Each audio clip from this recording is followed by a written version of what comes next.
dile. Una dile. Una dile, sagani. Una dile. Una dile, agenale, kajadi.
Welcome, ladies and gentlemen, to LCK Spring 2024, where, in an unprecedented turn of events, we are currently live on a Monday. Kind of ridiculous, you know? Crazy. That it's a Monday, but these things happen, and unfortunately, there's a reason for it. Yesterday, due to a suspected DDoS attack, network conditions were too unstable to proceed with the second match of the day.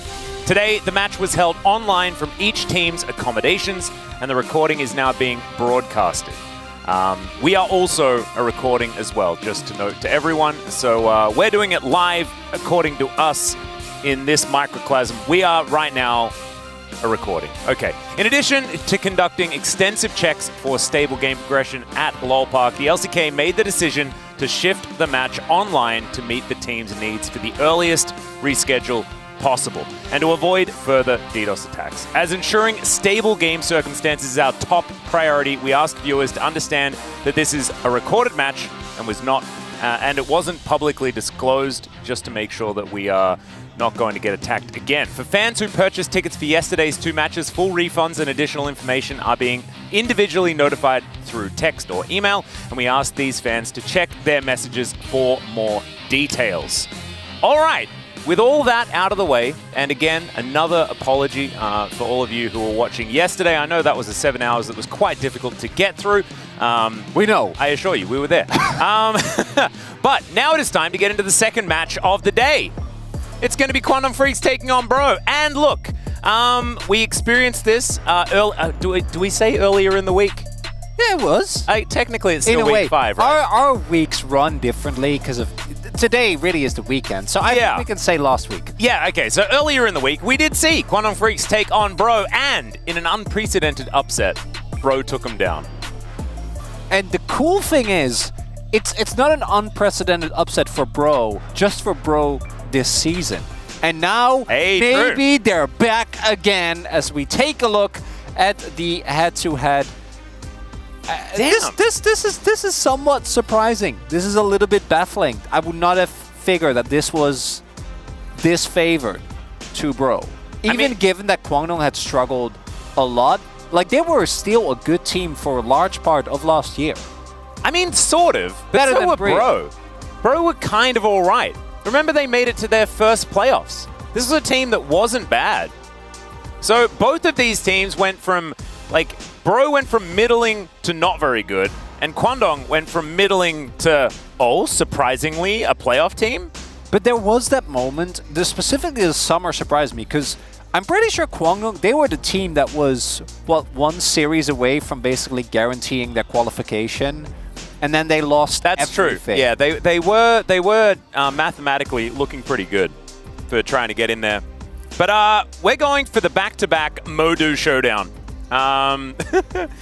Morgan and Dudu exchanged a solo kill each in round 1, which was, of course, only a few days ago. They also used to share time on Humble Life Esports back in 2021. These two players know each other very, very well. I believe that was around the time of Morgan's debut as well. So he got welcomed to the LCK alongside Dudu, and now they're going to be fierce opposition. And speaking of players that have played against each other before, Polu taking on Andil here, of course. Both of these players in Challenger together, playing off against one another. Of course, not playing on the same team or anything like that, but they do know each other's tendencies. Polu, the Gentle Giant, being a big contributor with his Nautilus to the win that Brian was able to get over Kwangdong. And for Kwangdong, it is important to note that this isn't the first time. We've seen, and this is why I think many of us are worried, this team go from a team that looked like at the very least they'd be good enough to playoffs, which right now their ceiling looked way higher than that, given that they beat KT, given that they've just looked good even in series that they lost against some of the top tier teams. So to me, this is a weirdly important matchup because for Kwangdong, if they get a confident win here, I think they'll be back where we expect them, at the very least contesting for that playoff spot and being one of the favorites. And at worst, might be, looking towards a 5th place as they can keep DK down below them. Will that actually happen if they lose against Bro today? I don't think so. And Bro, you gotta imagine, they're smelling that weakness. Oh, absolutely. They know that they can do it, and they're planning on doing it again. That's what I'm expecting here. Envy is going to be back in the AD carry position as well, of course. He did take Samva's place earlier this week, and it worked out relatively well because I guess Zeri's back in the meta, and that means that Envy's more happy to play it. No changes here, apart from a bit of a name change for Andil. That isn't, in fact, his name. That is going to be Andil that's going to be playing in the support position. I'm sure we can fix that in post-production, though. Don't you worry about it. Dudu, Kuz, Bulldog, and Bull, of course, will be the remaining lineup of Kwangdong, so no changes. All the credit, though, to Andil, but, you know, I freeing Plata, that sounds like a good deal to me. This roster of Kwangdong, Kuz in particular, has been an insane standout. And Andil, I'm happy. We also noticed, even though I think Quantum did a good job, how important this guy is to the success of this roster. Especially how well he's been able to play with Bull. As I'm just so happy Dudu is back. And we didn't see this Dudu for the entirety of summer, and it's not his fault. Many a team or a top laner on Kwangdong has looked bad due to his teams not being good. Keen went through that himself for a couple of years, but seeing this man revitalized and playing to the level that we saw many a glimpse of in 2022 is super exciting to me. It certainly is, and Morgan, on the other hand, has definitely not had his greatest season this time around. However, Morgan better than Dudu seems to continue to be a thing ever since 2021, where Morgan came in and they had the miracle run. They made it all the way to the World Championship, and then they made it to the round of 8 somehow in the particular World Championship. It was crazy stuff. That did happen. I keep forgetting, but that was a thing with Johan and Willer and Vista. Yeah. They were all there. I mean, Deft and Chovy were also there. Well, I'm ignoring those. Those are the main reason why they got there. Yeah. So, Bro are going to be on the blue side to start this one off. Of course, this time around, Bro gets side selection moving into Game 1. That is the only difference between this match and the match that we had earlier on in the week, or last week, or whatever you want to call it. So, I actually think that Bro should be a little bit further favored moving into this one. I don't know. It's kind of interesting that Bro have already made it over the hurdle, and now the hurdle has been lowered just a little bit. Just a tiny bit. A little bit of lowering of hurdle. If both teams play to their full potential, Kwangdong should still be the favorite. They should smash them, yeah. Kuz really had an uncharacteristic rough series, although uncharacteristic for this season, not for Kuz. He's had these series every now and then, even when he was on KT.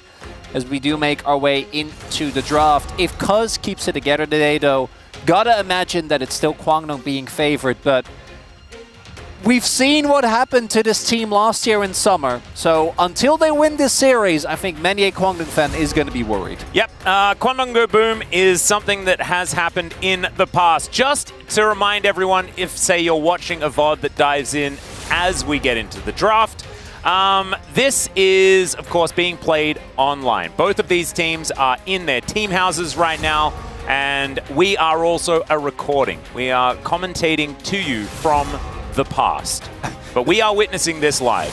It's our perspective. It's the first time that we're not memeing when we say that, which is weird. I know. It's actually kind of cool. It's been such a recurring joke that this time around it's real. The Senna ban on blue side, I'm not the biggest fan of. Personally, would really prefer to see the Senna just be picked. But I do think it makes sense given what Envy likes to play. Senna not really his type of champion. No. As we have seen in the past, as the B1 Azir does come out. This Lucian ban on red side, I wish we would let it go, as the confidence coming out here. That's a Smolder, not a Caitlyn. I'd already written in Caitlyn. But it's okay, because it's Smolder. Smolder going to be the first pick here for Bull, alongside the Vi to deny that one from Bro. I like it. Yeah. We already now have the Varus being banned away, which is one of the most popular lane-dominant picks that gets attempted to deal with the Smolder, right? And then we have the Nautilus they could still pick up, but I imagine they want to look for a top laner and just lock in Cassante for Morgan. Lock down that top side. You do run the risk of a lot of these lane-dominant picks being banned away and keeping this Smolder very, very safe. You can even go for like a Nautilus ban and then maybe something along the lines of another. Yeah, that also works.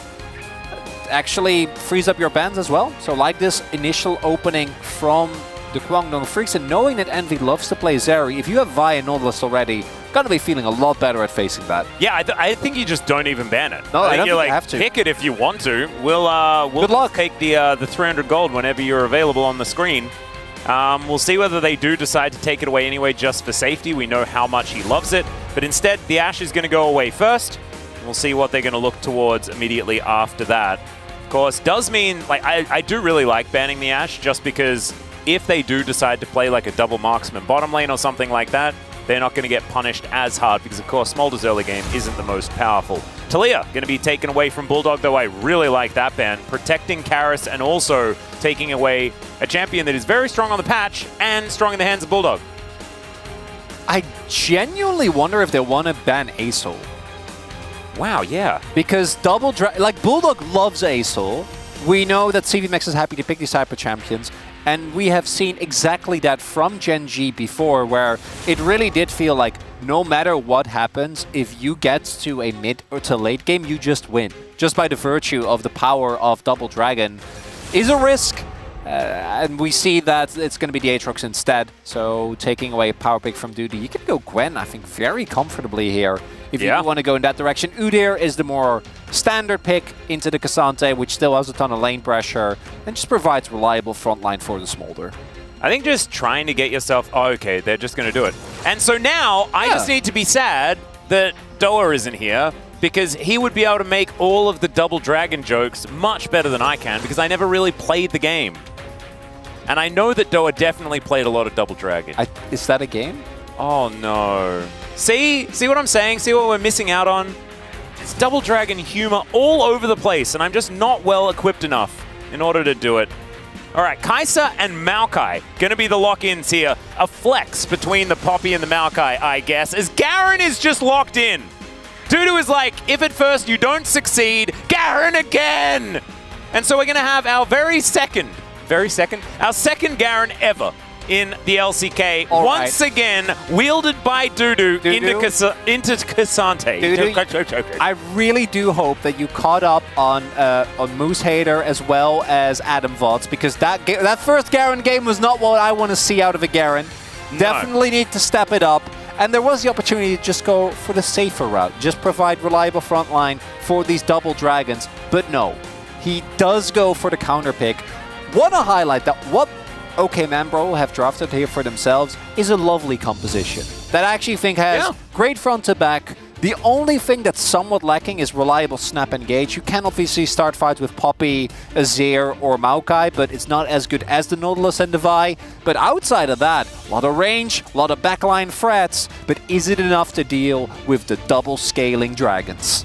Well, this is the thing, because I've listened to what Orcs has been saying quite a lot, and apparently, if you pick support Maokai and you build the items that makes him go fast, it is impossible to lose a game of League of Legends. But I also know that if you pick Garen and you believe in yourself, it's also impossible to lose. Because that's you! That's me! And I lose a lot, but that's because I don't believe in myself just that little bit enough, right? And if Dudu does, there is no stopping him. As I am so excited about these drafts. Let's get into it.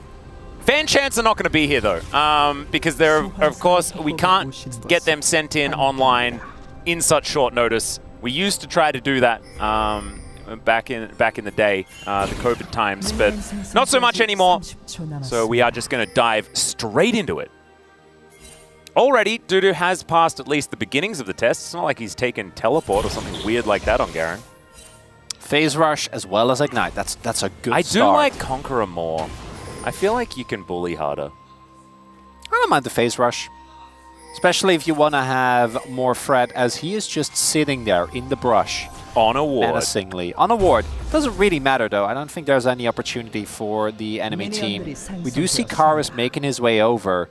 I mean, if he stays there, it's just going to be free hitting him. But then he's a Garen. It's Garen. It doesn't. And so he says, "I am no longer in combat. Please give me all of my health back immediately." Yeah, that's not quite there until like level 9. That's when it gets really repulsive, the amount of regen that you get. I'm just happy you get the cost of Garen.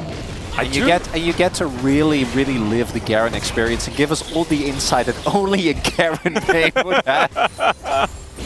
I'm not even really a Garen main. It's just that I've been around a lot of severe Garen enthusiasts, you know?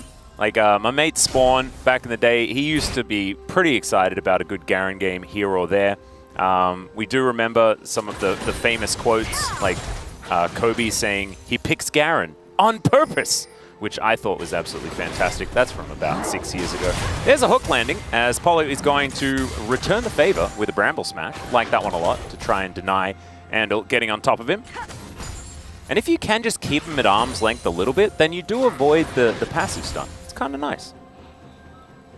Really big here for me is to which extent Envy is going to be allowed to be accelerated, because the one thing that the Bro composition really lacks is range. Outside of Karius, who obviously will be able to do a decent amount of poke, like playing into Asol as well as Smolder, you are going to be forced to basically start off a fight as soon as humanly possible, otherwise you're going to get poked out once you get to the mid to late game. Whoa, that's a, this could be the acceleration they're looking for as the Ignite goes down. Andal doesn't have Aftershock anymore, so is taking a lot of extra damage as he does walk away, but the Void Seeker not going to land.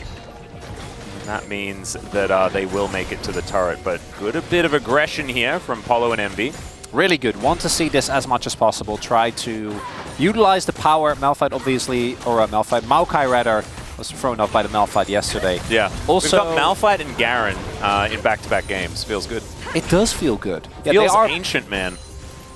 Old champions matter, okay? Absolutely do. It's really easy for the Maokai to also reliably get these plasma stacks for Envy, so the early trading definitely going to be good. Also, we have seen a lot of the supports kind of move away again from the double Doran's items, which used to be, even on this patch, we saw a lot at the beginning of the week.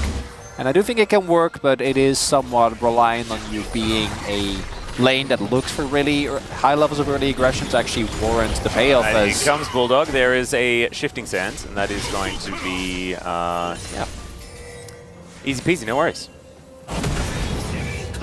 This is, I like to call this Asol skin the Mists of Pandaria skin. Ooh. Really does look like a Thunder Dragon. I like all Asol skins. I feel like he always feels he's very just majestic. Yeah, he's just majestic, isn't he? It's just how it is. Works every time. As Polo taking a bit of damage here, but Bull is just trying to stack up that Q as much as possible. Can he hit a tree with a fire globule? That's what he's going to go for. Globule, not a great thing when he actually does just sneeze on people already. And it's not a great image. I didn't think about it that way until you, yeah, until you really went in depth on it. And said globule. That was my biggest mistake. Maybe we can cut that out of the recording. It just wasn't necessary. We could just bleep globule. Every time I say it, it's just a beep instead. Okay, we'll get Ian onto it. I don't think Ian's actually going to be... I'm stopping you right here, Atlas. Before I know where this train of thought leads. Wait, I can just say it. No, we got to shut that down. No, I definitely can't. And I have tried, saying in Pogstate episodes, for example, no, just cut this, and they're the things that Ian likes to keep in the most. And I know that's mainly because G-Sun says I would prefer it if you just kept that in and made him look a little bit silly. And so now we're doomed. So we just have to I'll continue trying to be a professional. Yeah, as best I can. It's okay. We'll see how that goes. We've worked together for 3.5 years. I know what I'm getting myself. You know the extent of professionalism that I can get to. The high standards, absolutely. Oh yeah. Well, the standards. You know where it is. As Grub's going to go down. All right, Karis is going to find an Emperor's Divide onto Bulldog. Twisted Advance is really nice. Here from Polo as he's burning. The last tick not going to be enough. That's why you drink your potions. And the Dragon does make it out. Has to use everything and very recently teleported as well. Does stay alive though. I think Gideon also flashed to try and make that play work, meaning that Bulldog is definitely going to miss out somewhat in the CS department. Oh no, still worth, because Gideon has Hex Flash, so now he's got better Flash. He upgraded his Flash in that play. Sure. Given that you're Poppy about to hit 6 though, I feel like you would have actually really liked the Flash. Also, I haven't talked about this yet, but Cuz went for Aftershock, so might go for a different build as well, maybe just Cleaver into tank from there on out. Aftershock Vi, a lot weaker when it comes to the 2v2s and the skirmishes, but does allow you to have a little bit more heft as you get into these mid to late game team fights, which again, that's all that Kwangdong is thinking about.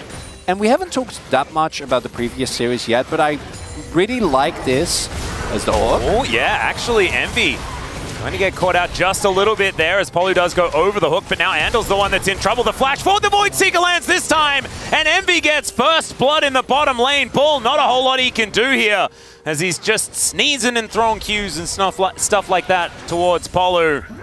Does stick around in the lane, but this is huge for Bro. Really big win there. Envy does have to invest double summoners, but is able to get himself the kill.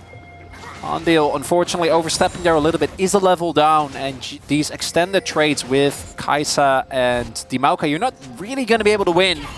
So, early lead here for the Kai'Sa. That is going to feel amazing.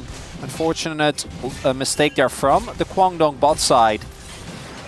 It looks not that bad initially because Andil, thanks to the W from Polu, actually gets the hook Envy.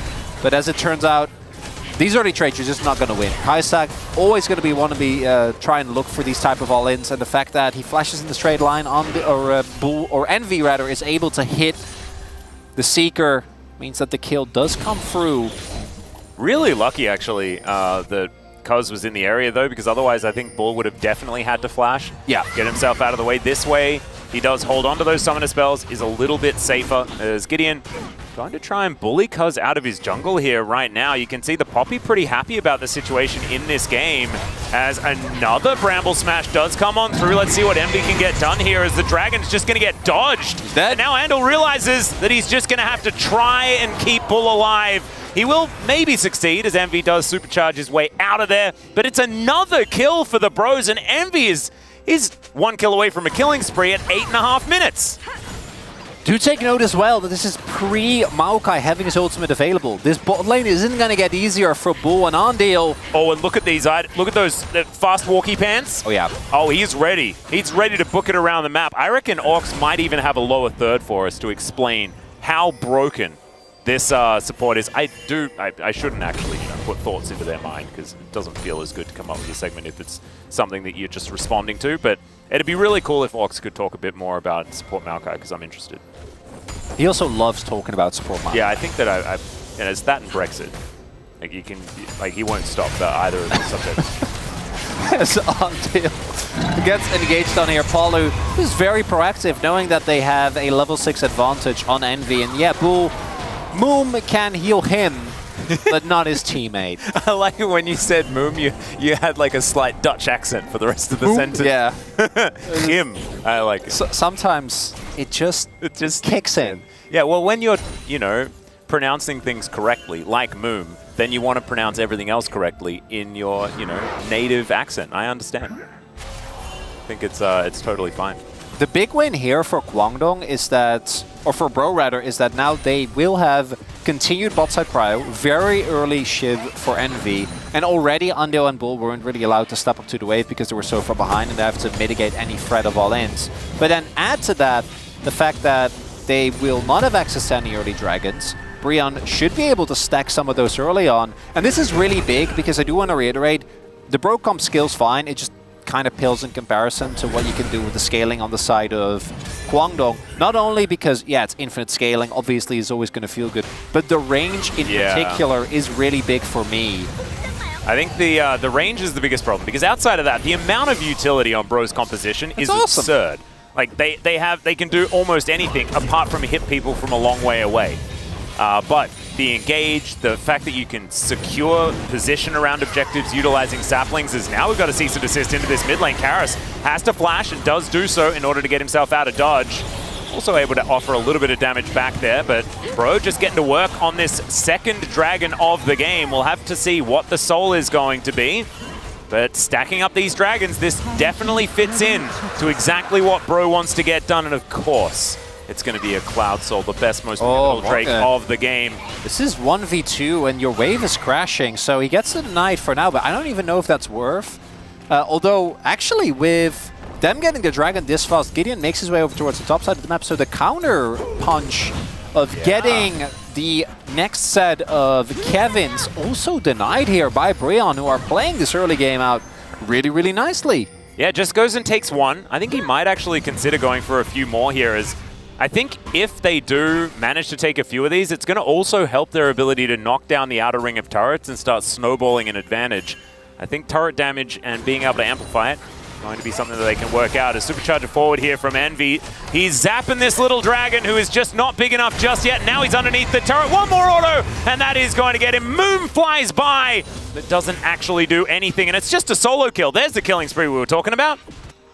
If Bull hits that ultimate, is it just a little bit faster? I don't know if he had it up or not. Could have actually survived there.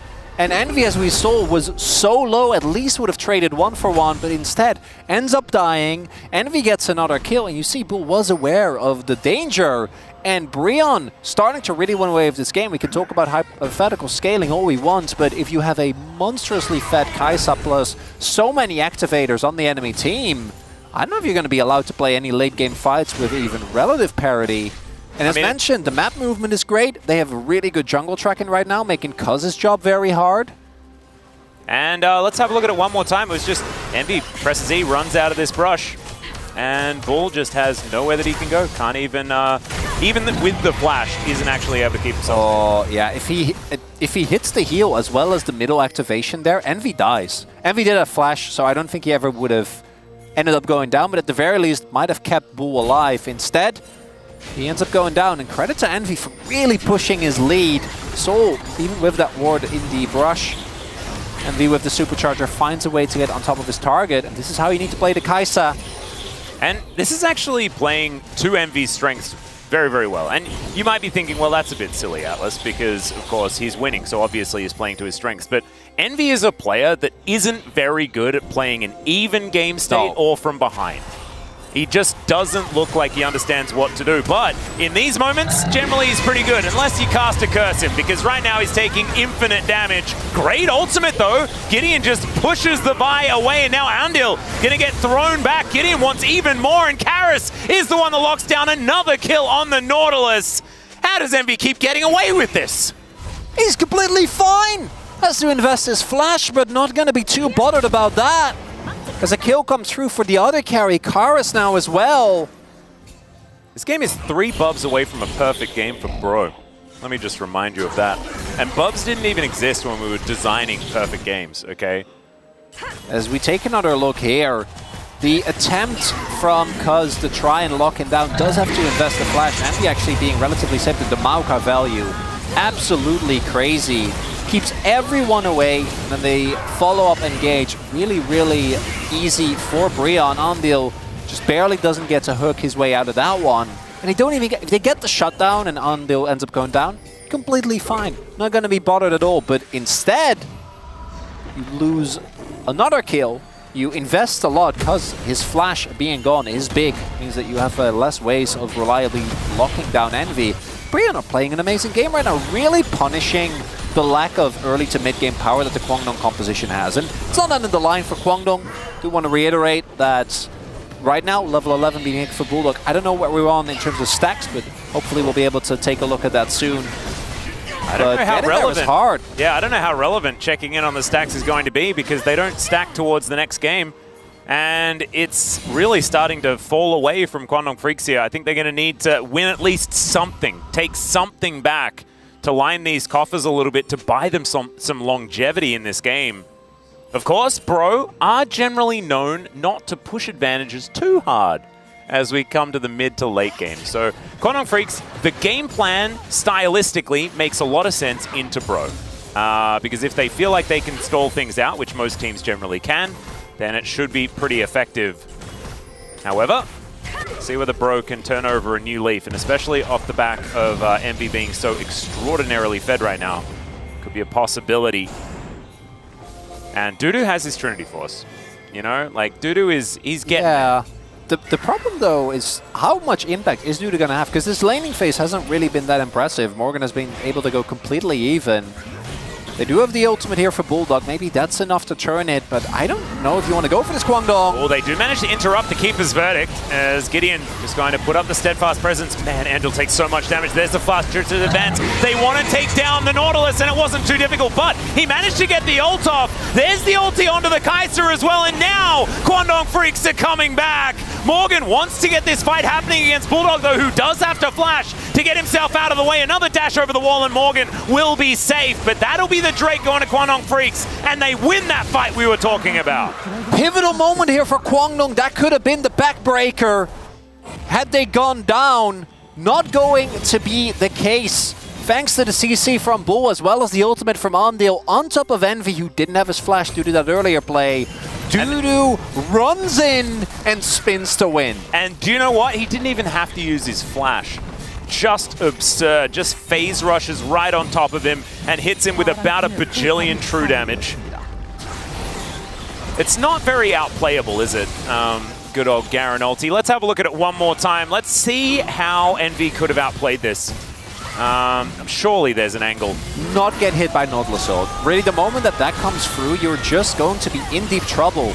Initially, things look great here for Brion. Palu starts up the fight, but then there, the moment it comes through, you just know it's over. Even with Karis doing his best to try and knock away, the synergy there is really nice. Bulldog also ensuring that his empowered ultimate is on top of the enemy backline, so that Dudu has the time that he needs. And I was really, really worried because what we saw there between Poppy, Maokai, and this Azir, not to mention Cassante, it can actually be really hard for Dudu to get on top of the backline. If he ever does, though, they win the fight.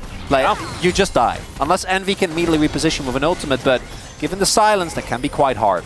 He didn't even have his ultimate available for that last fight, so maybe going to need to rearrange when they're going to go for it. His ulti does come through. Mum comes down from the sky, but still, as we can see, a lot of damage onto that turret and will be taken out. And bro, they're going to set up the Sun Disc and reclaim that gold advantage. Dudu maybe in a little bit, Gideon maybe in a little bit of trouble as Garen spins. Dudu doing a lot more damage this time around. I think has adjusted the build. I don't quite remember what he built last time, but it didn't fill me with joy.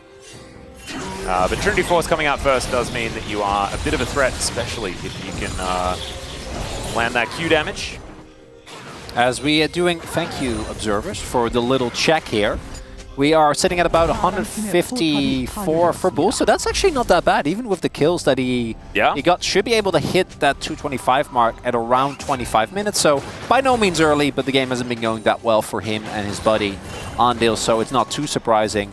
And then on the flip side, we saw Bulldog also sitting at about 150 stacks, so we also get to repeat the minigame of seeing which dragon gets the highest number of stacks. Last time it was by 4. Chovy won by 4 stacks, so I hope it's just as close.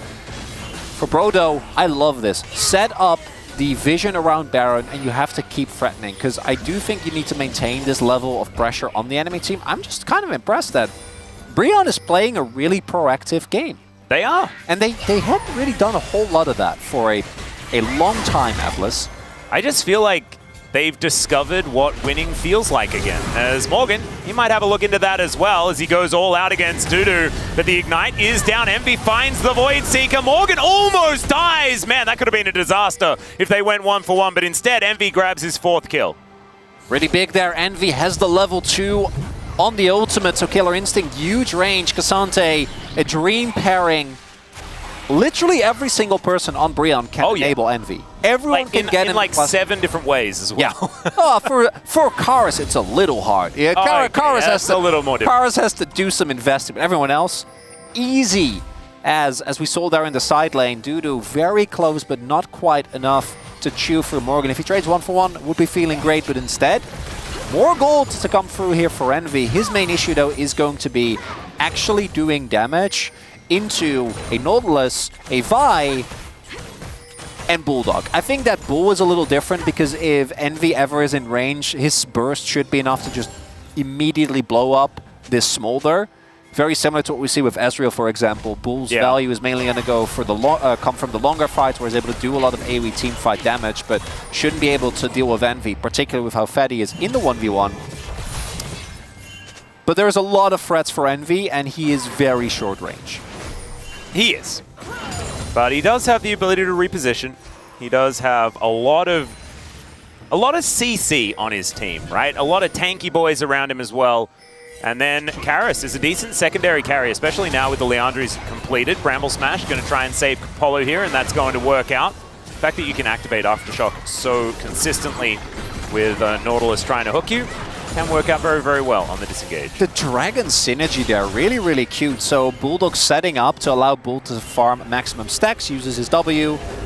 Ooh, true. Yeah, and it is really important that Bull gets to the 225 point as soon as humanly possible. We also haven't talked about Gideon, as he's gone Trailblazer as well as love this from Brion. Start up that objective, force a response from Kwangdong. And they are going to teleport for it as well. Morgan going to make his way in. They are committed to this. We'll see whether they do get the turn working out, as there's the Nature's Grasp. Polu, oh, he does just see the Nautilus run away. Got it. Immediate explosion. The Baron is going to come down. Cuz now at 50%. Bulldog just trying to breathe on them, but look at this front line. Morgan just kind of massive. The flash hook just not going to quite get there because of the flash out from Envy. And now Bro are just trying to complete the heist. They're telling their driver, we need to get out of here. Bulls at full health though. There's the flash forward. They blow up Cuz, but he is not the optimal target here. Morgan now taking a lot of damage. And Dudu, pretty dangerous as well as Envy's frontlining. Of course he is. Bulldog now down to about 100 health. The heroic charge from Gideon is exactly that to lock down the kill on the Nautilus. And now Bulldog and Dudu have to get the heck out of there. They tried so hard. Oh! Okay. And even the Teleport. Dreamcasters as well, like, ooh, that was very cute. They get the Nash. Is it With Flap. I feel like he should be able to get away, but no, he's still chasing. Dear, the little dragon, and there is the Arise and the Sand Soldiers. And he is dead. And a staggered back as well now, because he's dead for another 30 seconds. Gone. Yeah, and this Baron power play is going to be even bigger if the Smolder's not going to be there for any of these subsequent fights. Brion might have won the game with that played right there. Just getting Nash in of itself, colossal win for the team, because as we mentioned earlier, the wave clear for Bulldog, even when not not trying to help Bull, is really, really good. But combined Smolder and Asol as on deal. Oh dear. Sand Soldier's going to be able to get to work here. And yes, there is a singularity, but unfortunately it is going to absorb the Big Daddy and not the Bros. As Polo in his pajamas. Understandable, because, you know, he is playing from home today. It's a very immersive skin that he has chosen. And Bull, he's going to sneeze. And Bro are not going to care. They're going to take down the inhibitor. They're going to look for even more. Where was this Bro all season? Where have they been? Because this is so proactive. It's great play. Cease and Desist comes on into the backline. Emperor's Divide, though, going to land onto 2. They're going to have to deal with this turret that is really getting some work done, but now Cuz just explodes. Envy has hit critical mass. And yes, there's a depth charge, but I don't think Envy even really noticed that it was going to happen. The Dragons are both still alive, and Bro are limping right now, as Bulldog does manage to deter them from pushing any further. These health bars! There's 2 executes from both Dragons, and it's just not enough. Kwangdong not gonna find the Bros. The power of friendship too strong here as we take another look at this play. Yeah, Polu ends up going down. He doesn't care. Gives his life for the good of his team as they pick up the objective. And crucially here, the only one taking real damage is Morgan. The stacks aren't there just yet, meaning that Bull doesn't have the damage necessary to win this fight. And the flash here from Gideon is pivotal because it means that Cuz, who still had his ultimate available, isn't there. If they can isolate a target, might have been enough. If Dudu has his flash there, might have been enough as well, as he is trying to get on top of this backline. Gideon, I know Envy is the front runner for POV. I was just thinking. His laning phase was, I think, too good, but Gideon on this Poppy really doing so much work. And here we see a glimpse of, if this lead wasn't so big, maybe Kwangdong can pull it through here. But instead, the health bars are going to be maddeningly low, but not actually low enough for them to do anything with. And now, Brion have all but won this first game. Certainly have. And now Envy's got himself the stopwatch or the arm guard. They do the same thing. Stopwatch just doesn't exist anymore. And Polo going to get breathed on here just a little bit. Kwangdong Freaks wanted to try and defend this top inner turret. Baron going to be up in another 2 minutes time, and it's Cloud Soul available for Bro in 2.5 minutes. A lot of neutral objectives there, but you can see Bro just wanting to line their pockets a little more with some of this standing gold. And the Keeper's Verdict going to come down. It does send away the Nautilus one more time, and that is going to be enough to get rid of them. This is another beautiful thing about having this Maokai. the fact that you can just walk up to a turret and press the Nature's Grass button, as Cuz also pressing some buttons. Hook going to connect, but onto the Cassante. Didn't really want that one. As now Dudu looking for that flank angle. Mum yells, but she's barely even noticed. Damage! It's just not really there. The Poppy, also another target you're not really allowed to hit. Cease and desist into the backline as Kara says, just get out of here, cuz. The Dragon's gonna go down as well. Dudu is spinning, but he ain't winning. He's able to get the Kai'Sa though. There's at least that, but it's just gonna be at the cost of the video game. Bro, triple kill for the Cassante. And they're just gonna march up the mid lane and win game one, much like they did only a few days prior. The struggle for Kwangdong has not gotten better as Brion, with a great game, proactive early game, solid draft that allows them to play to their strength. Continued levels of proactivity, the likes of which we have not seen, Atlas. This is unprecedented here today. I can't believe it. Our very first day on a Monday here in Lowell Park. And we've got Bro coming back after a slightly rescheduled game, considering things went a little bit long yesterday. And they just do it again. They pick a great draft. They handpicked it based on what they saw the enemy team picking up. And it was creative on the side of Kwangdong Freaks. It wasn't necessarily your usual draft, but I don't think either of us hated it too much, to be perfectly honest. It was a risk, but if they had played how they've played before, I think they could have pulled it off. We saw Genji do the same thing. You just have to not opt into some of these mistakes, and particularly the laning 2v2 in bot lane. It really left something to be desired. Unfortunately, the struggles for Bull and Ando continue. Yeah, I think Andil having one of his worst worst games so far this season. And that's not to say that he hasn't been playing well, because I think I've been very impressed with Andil in their victories. I think he's been a large point of that. This time around, though, it was definitely not his game. Whew, just I have to say, the Bros, the mojo has just been completely reinserted into this team. They've just been building up to this very moment. Round 2 is where the charge happens. And I need to reiterate just how bad this would be if Kwangdong Freaks loses back-to-back games to Bro, because every other team in the LCK has been able to beat them. And if you have a match differential that is marred by 2 losses to Bro that nobody else has suffered, your chances of making that late rush towards playoffs gets even harder. Atlas, this team was 1 series away from making playoffs in summer. Tell me it's not happening again. Guess where Bro were in spring last year? Oh, baby. All right, well, we may have a series on our hands. We'll have to see whether Kwangdong Freaks can make it back into it with a victory in game number 2. But first, it's going to be a short break, and then we will hear from the space before we get into that game 2.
안 남아. 플릭.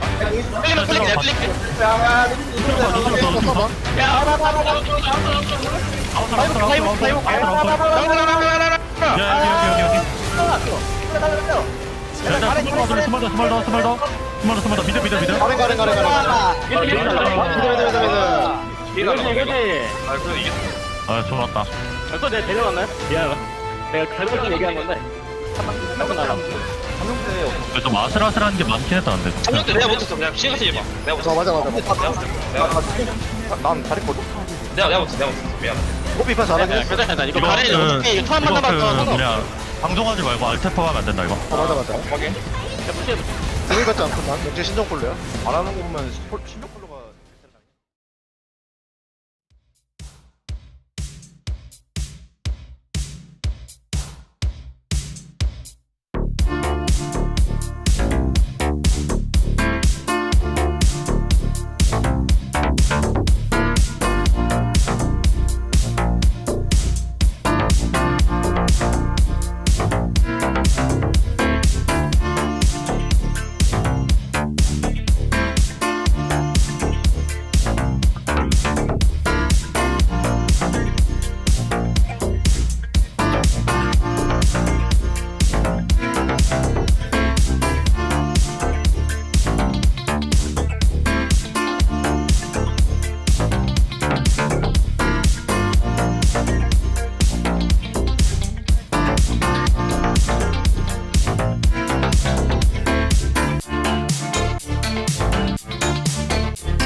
Hello and welcome to the space. We are back here once again. I am Valdez. With me today we do have Ox and definitely not Ox, aka Huni.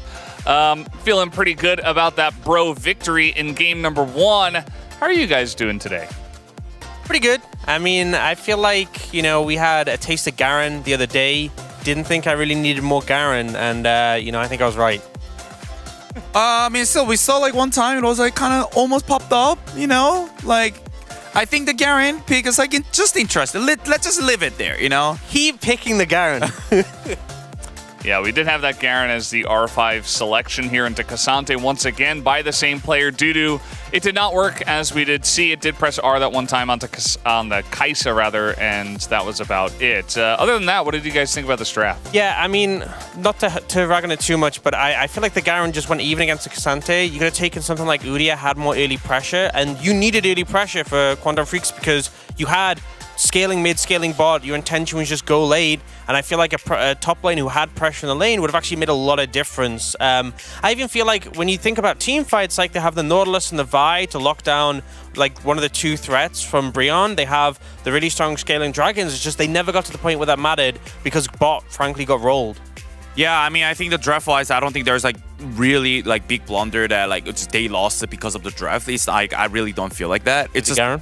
No, it's just like the Smolder and the Nolus is like from the draft. Like I don't think it shouldn't be like they're losing like these hard games, like especially Maokai and Kai'Sa. Like they were keep trying to fight like early on, like which is like it was like really unnecessary, as you mentioned. Like the Smolder and the Asol like was going to outscale, but I think also like from the Brion, like it's just they were using the really good like the level 6 Prio from the Azir, and they were coordinating like much better at the mid jungle duo and the bot duo, and that's where they actually make the differences.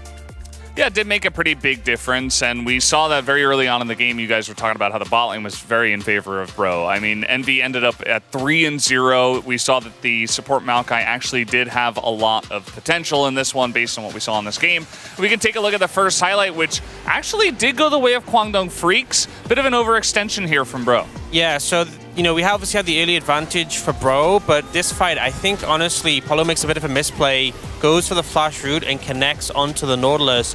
And one thing that happens is the Nautilus goes down pretty quickly, the Kai'Sa's nowhere to ult, and the Kai'Sa gets no ult into Garen, and you can see all that gold that was on the Kai'Sa kind of just disappears. Yeah, I mean, it's still like you guys have to know like the Brion like has so much lead. This like I'm pretty sure like they have like 3,000 ahead on goal, like global goal like in this moment, and it's like the Cassante could have just marked on the Garen, like anyone, like Azir just could have ulti. Like as you mentioned, like I think the engaging time was like really wrong because like they already had a zone control like fully. Like even though they got interrupted the Puppy ulti, it doesn't really matter because like they can just slowly like any team is like just playing the scaling champion that they're not gonna get the actual advantage from the first Drake fight there. Yeah, absolutely. And that one did go the way of Quantum Freaks, but in the second highlight on the Baron, Bro, we're able to lock this one down. Yeah, and I think Paulo kind of redeemed himself playing just like the keep away role so they could really set up for this. But you see in the ensuing fight, the Cassante is just still at this point really hard to take down, and it starts to begin this chase. You know, clearly the goal from Quantum Freaks is to try and destroy as many Barons as possible. But the tower being thrown down, the movement speed for the Trailblazer the Poppy had allows the kite, and then the turnaround is so sudden, so decisive, and really well played from Bro. Yeah, I mean, especially I think MV like played really well there. Like we kind of thought that like first time like MV he's going like, you know, like he just go like 1v4 there, but I think he make really good outplay, and it opens up that they were chasing with the TP. They got after they got the additional kill, and then they delayed the base, and then they got like extra the earn after they even though they get the Baron. Yeah, absolutely. So, Bro, actually a pretty good showing here in the first game. Let's see who does pick up the POG for the team. On the side of Bro, it will be Envy with 9 kills on the Kai'Sa, which has been showing up more often. Yeah, and I think kind of was talked about on Cast how Envy with a lead really is where he looks best. You know, obviously all players with the lead look good, but it's really where he takes that advantage and knows how to push it. And we had the strong start in the laning phase. Obviously, Smolder, not that much presence in early 2v2s. The Maokai with a short Q cooldown has a lot, but this was, you know, a solo kill because Envy took that advantage and really pushed it.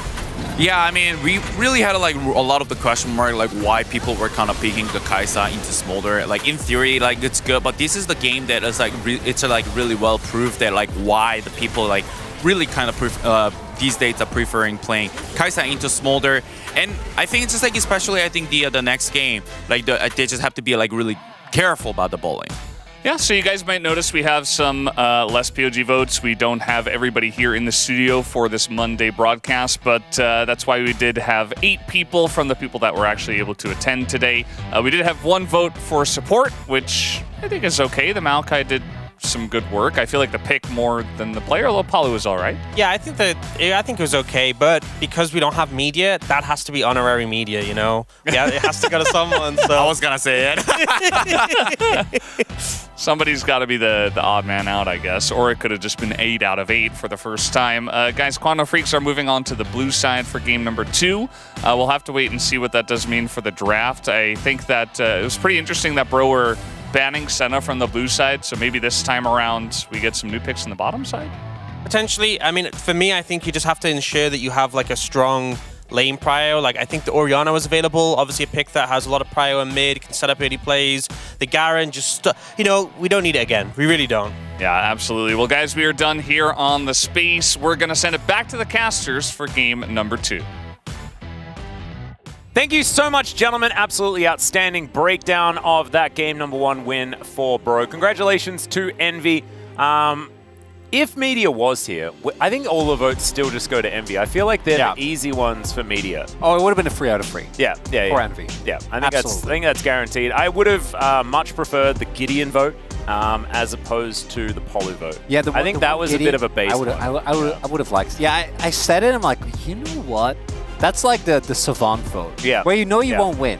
That's the Jonas Strong, but Jonas Strong decided that he wanted to be on the winning team this time around, so... He works in mysterious ways. He certainly does. Sometimes it looks like he just doesn't care what people think. Other times he just looks like he's going along with the flow.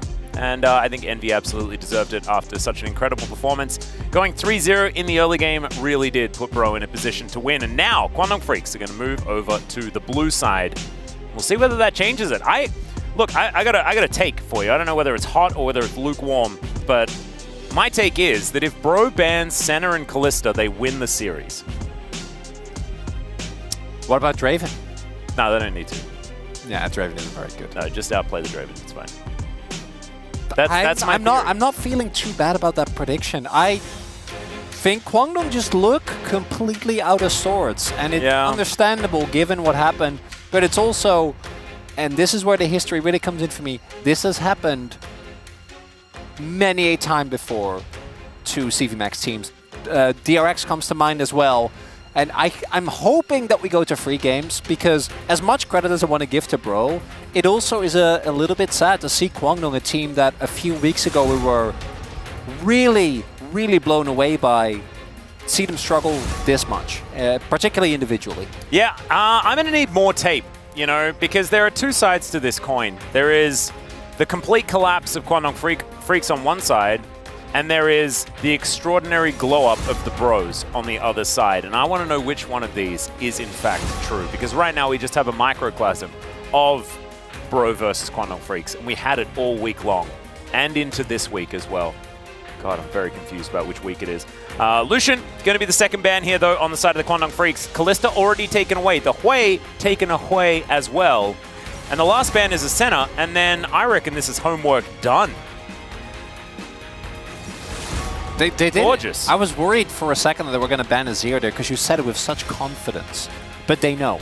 They are aware that it can't be given I've never over. been let down by Bro ever in my entire life. Well, you can't, because you're a Bro fan, so... There's also no expectation. There's no expectation, so they can't ever let you down. That's a cop-out, Atlas. I know, but I love cop-outs. Okay, that is going to be a Vi first pick considered here by the Quantum Freaks. I think that's quite risky, because I imagine that Bro are going to be very excited about just locking in an Azir, maybe even just getting Azir Cassante again, because the answer from Quantum Freaks just wasn't good enough last time around. Yeah, you just lock it again, right? I mean, why not? If it ain't broke, or you could just Azir. You don't even need to. They're gonna Azir. I mean, they're definitely Aziring. I don't mind the poppy. Gideon played really well. Ooh, danger. But this would be a bit of extra salt in the wound as well. All right, Bull, this is where you go Nautilus Strafe. Oh, yes. Oh, yes. This is where you say, you know, last game, we messed up. We're double dragon again. No, we're not. Where Kasante, I really wish they went for it, because I don't know if there's a pick that matches Smolder in scaling that Bull is able to pilot to the level that is needed. Poppy is obviously a flex pick, can also go towards Morgan here. Expectation is it goes toward Gideon because he had a great game, and Azir Poppy is a combination a lot of our teams really like. I feel like Morgan has actually played some pretty decent Poppy games in the past as well, though, so I wouldn't mind it. We did see, who was it? It was Clear that really fumbled the Poppy pick. But we have seen other Poppies really do a number to the Kasante, and keeping open your jungle slot could be a great move. However, on the other side, Gideon just had a great game, so you can understand either school of thought. The Ashe going to be taken away here to try and avoid a potential dangerous double range. Bottom lane. Just ban Draven. It's Bull. Yeah. I don't think they will go for it, but running headfirst into a Draven Nautilus could be big. They can also just not ban it, pick Nautilus here as it's going to be the Karma instead. So pick Nautilus on R4 and then deny it, just go Smolder not and leave it at that. The Karma is interesting because it signals that they're expecting Bull to go for Ezreal, and then would go Ezreal combined with Karma, which obviously is a pretty oppressive lane, so they don't want to give that over. Yeah, well, no-brainer here on the Nautilus pickup. And so now going to have the same lane that Kwangdong Freaks had on the bottom side. That's Misfortune. That would be fun. Misfortune Zyra? Would be in line with, you need to bully this lane. I mean, MF Zyra is absurdly strong level 6. And you could just kill them. You should be able to have a fair bit of control. Misfortune Alistair is a very different school of thought, though. And they are going to lock that one in. So we're strutting our stuff on the bottom side of the map. Not entirely sure exactly what state Misfortune is in at the moment, as we just haven't seen very much of her. Based on, you know, competitively and things like that. I'm sure she's just fine in solo queue. She always has been. But we'll just have to see how Bull is going to go, because not a whole lot of mobility. He can run real quick, but getting scooped up by an Azir and running fast enough to get out of the way of a depth charge that's coming at you could be really difficult, as Gideon locks away a Xin Zhao as well. Another thing that Misfortune does not like very much. It's not going to be an easy game for Bull here. There is a lot of backline threat again, and I'm so happy with OK Man Brion. They're just drafting simple, straightforward comps, which have a couple of early game win conditions. This game it's the Xin Zhao and the Nautilus who can go on merry walks, find targets, blow them up in seconds. Really good front to back, great engage.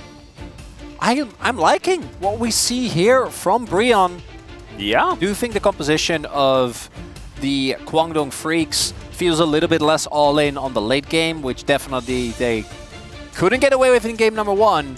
But this MF, if the lane bullying doesn't go well, obviously, mid to late against Smolder, not going to be a very fun time. Even if you do have good setup with Alistair and with this Asol for big ultimates later on, I don't know if you're going to be able to even get those off against the Kwangdong or against the Brion composition.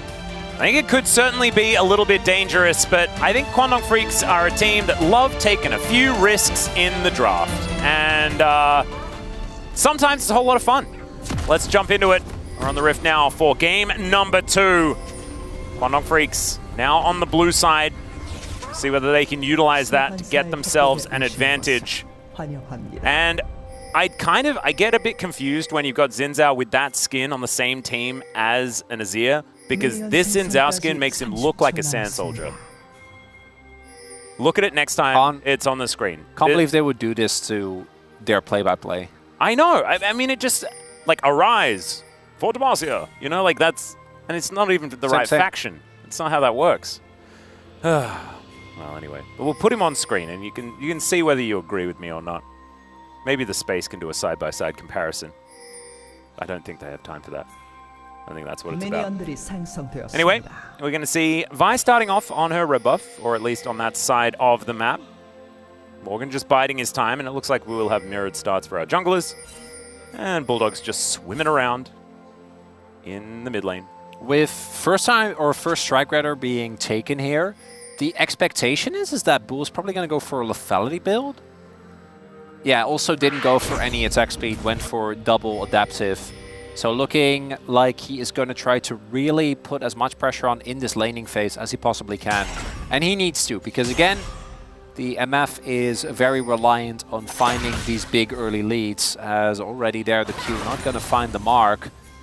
Because if you don't keep down this Smolder in the laning phase, life is going to be very tough as we do it. Obviously the win-loss rates for Brion, they're not going to be great.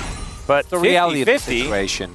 we take those. So Envy being able to pick up a recent win on the Smolder and not getting hit by that double up definitely feels real nice. I believe also starting off with Q in this lane, which is... Yeah, instead of E? It does feel somewhat aggressive. And has also taken the Doran's Blade. So this is what Gumayushi did as well. Takes Q early, tries to get these stacks rolling in as quickly as possible, as Xin Zhao has not been doing a massive amount of winning. I don't know whether it's necessarily Xin Zhao's fault. Is it Xin Zhao's fault? I just don't feel like it looks that weak. And it's been picked into Poppy like 800 times, which just feels awful as a Xin Zhao. It should be better this time around. No Poppy on the enemy team. Instead, it's on your team this time. Yeah. Do think playing against Alistair can obviously be somewhat frustrating, but you can follow up so well. One of the main issues that I've had with a lot of Xin Zhao comps is that he is then designated as one of the main initiators, which he just doesn't do well at all. So you gotta be a little bit respectful of the early Poppy damage. Does have his jungler making his way over though, as the crash is about to come in. But I don't think Morgan is at that much threat here. We'll see. Oh, he doesn't know. Yeah, cuz. Oh no. Oh boy. Alright, let's just make sure we're not in the shop, Morgan. Make sure we're not in the shop. There's the Vault Breaker. Morgan is just gonna push cuz away. Picks up the buckler as well. The Steadfast Presence is going to run him away. So that's going to delay the Poppy a little bit longer. Could be impactful here, as you can see Dudu able to stick around, hold this wave, get it working for him. So nicely done there. A little bit of time invested. There's a headbutt pulverized. Lands only onto Envy, but he still takes a lot of damage back here from Bull. Still doesn't feel like Bro are too worried about it, as now Gideon moving towards the mid lane. And Bulldog going to continue breathing on stuff. This keeps up the pressure. All he needs to do is stay alive. We do see the... ow, okay. Dudu gonna have to ghost. And I think if Morgan had a flash there, he may have just been able to pick up that kill, as Andal's now being lit on fire. Flap, flap, flap, and Envy's looking for it. They flash forward. There's the flash from Envy as well, as he picks up first blood. Gets into the brush as well, sneezes on Bull, and does end up going down. The 1-for-1 though, kind of working out here for Kwangdong Freaks, because Bull gets to stand his ground. That's the big thing. Bull doesn't end up going down. So the initial goal better for Envy, as he does pick up the first blood, but he will not be able to catch all of this XP, although this is a cannon wave. Should be a decent amount of ability, and really big here from Bull. So Paulo was trying to catch the wave. With the cannon being there, I still don't think they're going to miss that much. He misses the cannon because the minion got in the way. Yeah. But both of them got the experience, though. It's not the end of the world. That's the big thing. Bull still, or Envy rather, still gets to catch most of this wave. Both AD carries got a kill here, so it doesn't really upset the balance in that way. But when you are playing a early game AD carry, particularly with lethality, into a Smolder, you don't really want to go for the 1-for-1 trades. And unfortunately, the 2v2 struggles of Ando and Bull kind of continue here. Yeah, you can see Ando going very aggressive, getting that headbutt pulverized onto Paulo. The re-engage looking pretty elementary. And they have just been really focusing Andil here. Loses the aftershock, and then it's all kind of over from there. So much of their damage also goes into Paulo, right? So with a map, you're always going to be looking for these short punchy trades. Get a auto in, then use your Q to go and reset and get the most value out of it that way. But if you do that on a Nautilus with his aftershock up, then it's not really going to make for the best of trades. All right, level 6 has been hit here, and Dudu's going to go all out. Not a lot of mana here on Morgan, who's just trying to walk his way out of here, does not want to invest the flash. Meanwhile, Paulo in trouble towards the bottom lane, and Cuz gets in there for a great gank. And I think Gideon had just started off the Drake instead of being there to try and help out with the gank or anything like that. Now going to win becomes lightning. Cuz, who does take control of this river, so a really big pullback here from Kwangdong Freaks. Nicely played. Big moment there as Cuz finds his way into the bot lane, picks up a kill there, and ensures that this Smolder isn't just going to make his way through the lane without too much of a hassle. Morgan will take a decent amount of damage, but is Poppy, so not going to be too bothered by this. Still feels like he's playing very aggressively in this lane. Oh yeah, even without mana. Yep. That's just the position that he's in with this particular matchup. Gideon now just thinking about some bubs. Honeyfruit going to be consumed by the Poppy. Good hook is going to connect here onto Andil. Takes a turret shot there as well as Mom gets angry. And Bull and Andil really looking worse for wear now. Not a lot of mana left on MV here as we can see. And Bro, just in the laning phase as 2v2s and 1v1s are looking great. But it's Cuz that has been a bit of a difference maker in this one. As what just happened? Polu thought that he wanted to go, but he didn't. And he realized that as he Hex flashed on top of them. Aha! Got it.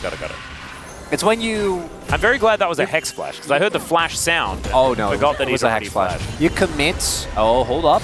All right, there's the knock-up with the Keeper's Verdict as Dudu trying to get out of there. Audacious Charge comes on in. They realize they're not going to be able to stop him from dashing away when he absorbs all of the CC. Still, they managed to get the Ghost out of Dudu. That should mean that he could potentially be a target moving further on, but who am I kidding? It's a Cassante. It's a Cassante, and it's Poppy and Xin. You're just not realistically killing him unless he massively overextends, which thus far we have had no indication of. Mid lane, they're farming. Nothing is really going on. We pan over there every now and then just to confirm that is still happening. And as it turns out, it is. All out back off cooldown once again here for Dudu. And Gideon has been pretty quiet around this map. Is ahead in farm, but just by a little bit. Feels like Cuz has had a fair bit of input as we're going to check this one out one more time. Headbutt Pulve to start it up. And the fact that this Alistair always seems to be able to get underneath these dredge lines happened all day yesterday as well, is what it felt like. It's just a little bit sad here for Polu. It's why we've seen the Alistair come up more and more as a counterpick into the Nautilus. I'm just sad Braum has seemingly been completely forgotten about. I feel like he's due for a comeback. I'm always okay with Braum not being in the meta. Just feels a little bit of a less fun. So skill intensive. Yeah. He gets to hold up his shield. I feel like Braum was the reason EGM stopped playing professionally. The real cool thing about Braum is that you can see how much restraint a player has by how they play Braum. Because if they ever try to flash R, you know they have zero restraint. True. And a lot of our players do it. Good old engage Braum. You gave a lot of T1 fans some PTSD there, Chronicler. I hope you're proud of yourself. And, it's not just Carrier. You're going to have that conversation with Orcs again about what you're supposed to max on Braum. Oh, don't get me started on that. Well, you just started it. It just happened. He's not even in this game, and he's still having such an impact. Catching strays. All right, Morgan. He's doing fine. Hasn't been back. Like, neither of these top lanes have really done anything apart from trade minions. That is going to continue. Durability of both of these champions is pretty high. So we unleash some teleports and look towards the mid game for what's going to happen next. And this is where we start having that conversation about the stack off, which is going to be happening here. Is it going to be Baby Dragon or Celestial Ageless Dragon? Not entirely sure. Bulldog wasn't able to have the biggest impact in the last game. Didn't get to live his dreams. Had one great ultimate, which together with Dudu was enough to get a kill on the enemy AD carry, but outside of that, not having that much going on. Do you see the MF is doing okay, but not really the lane dominant level of play that you'd want to see on those struggles. I think carrying over at least a little bit here in the next game as well, though that gank from Cuz did turn the tides somewhat. Next Dragon about up in a minute and a half. That is where I expect Kwangdong to really strike. I do think that they still have decent scaling, but I just wouldn't want to try and go into the mid to late game with how much better Brion have looked in the team fights, added to the fact that your main tool of dealing with the Smolder is Aesol, who definitely becomes a ranged threat at some point, but I feel like for Envy, once he hits 225, you're just there. Yeah. For Bulldog, it doesn't really feel like you have quite the same break point. And the lockdown on Brion is quite tough to deal with. Obviously, there's still the Cassante and Vi, but a bit more committal than just throwing out a Nautilus ultimate. And right now you can see Karis is able to claim himself a slight advantage, actually, in CS, which is kind of impressive. Andil and Cuz standing in this brush, but you can see not going to be a face check situation here for Polu. Does get that ward down as Morgan just wanting to get away from Dudu as best he can. That is going to continue to be the case as Cuz breaks some vaults in the other direction from Karis. Karis going to very happily lap up some CS. So checking in on the gold, about 400 the lead for Kwangdong Freaks. A little late on this vision contest here. And there are no backs that could punish here. Yep, that's headbutt pull onto Karis. He gets a drive-by ignite and is otherwise not too worried about that at all. An odd series of events there. Oh, Kwangdong, yeah. When you're two players that do the most damage, Bulldog and Bull, are both behind on backs compared to the enemy, you can't try and go for that aggressive vision denial. Brion, their control looking a lot better as they make their way into the pit. Well, there is Cuz having to flash away. Good hook placement there from Polo as Bro just moved back towards this second Drake of the game. They know about Bulldog. Oh, yeah, he's on vision, but Andil also able to get in there with a massive pulverized Polu. Now trying to get out of there. Cease and desist doing a fair bit of work as Emperor's Divide going to be thrown down. The Dragon doesn't do too much as the Drake is secured by Bull. Not sure about that one as now Envy is able to flap and fly away, but Bull has got a flash and he follows him, and that is going to be another kill for the Misfortune. Misfortune kind of the aim of the game here for Bro as that team fight did not work at all. Colossal win for Kwangdong, get themselves a second Dragon, deny Envy the opportunity to pick up some kills in that fight, and get Bull even further ahead. For Brion though, when we're going to look back at that fight, the target selection all over the place, not what you want to see. As we take another look here, the hook doesn't work out. Andil initially looks like he's starting up a little bit too quickly, but look at this. So much damage ends up going into Cuz. The Aftershock Vi, who doesn't end up picking up the Dragon himself, but Bull is completely uncontested throughout all of this. And Andil, really big moment from him. He's the one that starts up the fight, times it decently enough with Bulldog coming in over the wall, and Bull was the one that reaps the rewards. Yeah, 2-0-3 now. An acceleration on this Misfortune is going to be absolutely huge. Most likely building into Collector, and then something like a some sort of armor penetration of some kind is probably where we're going to see him going.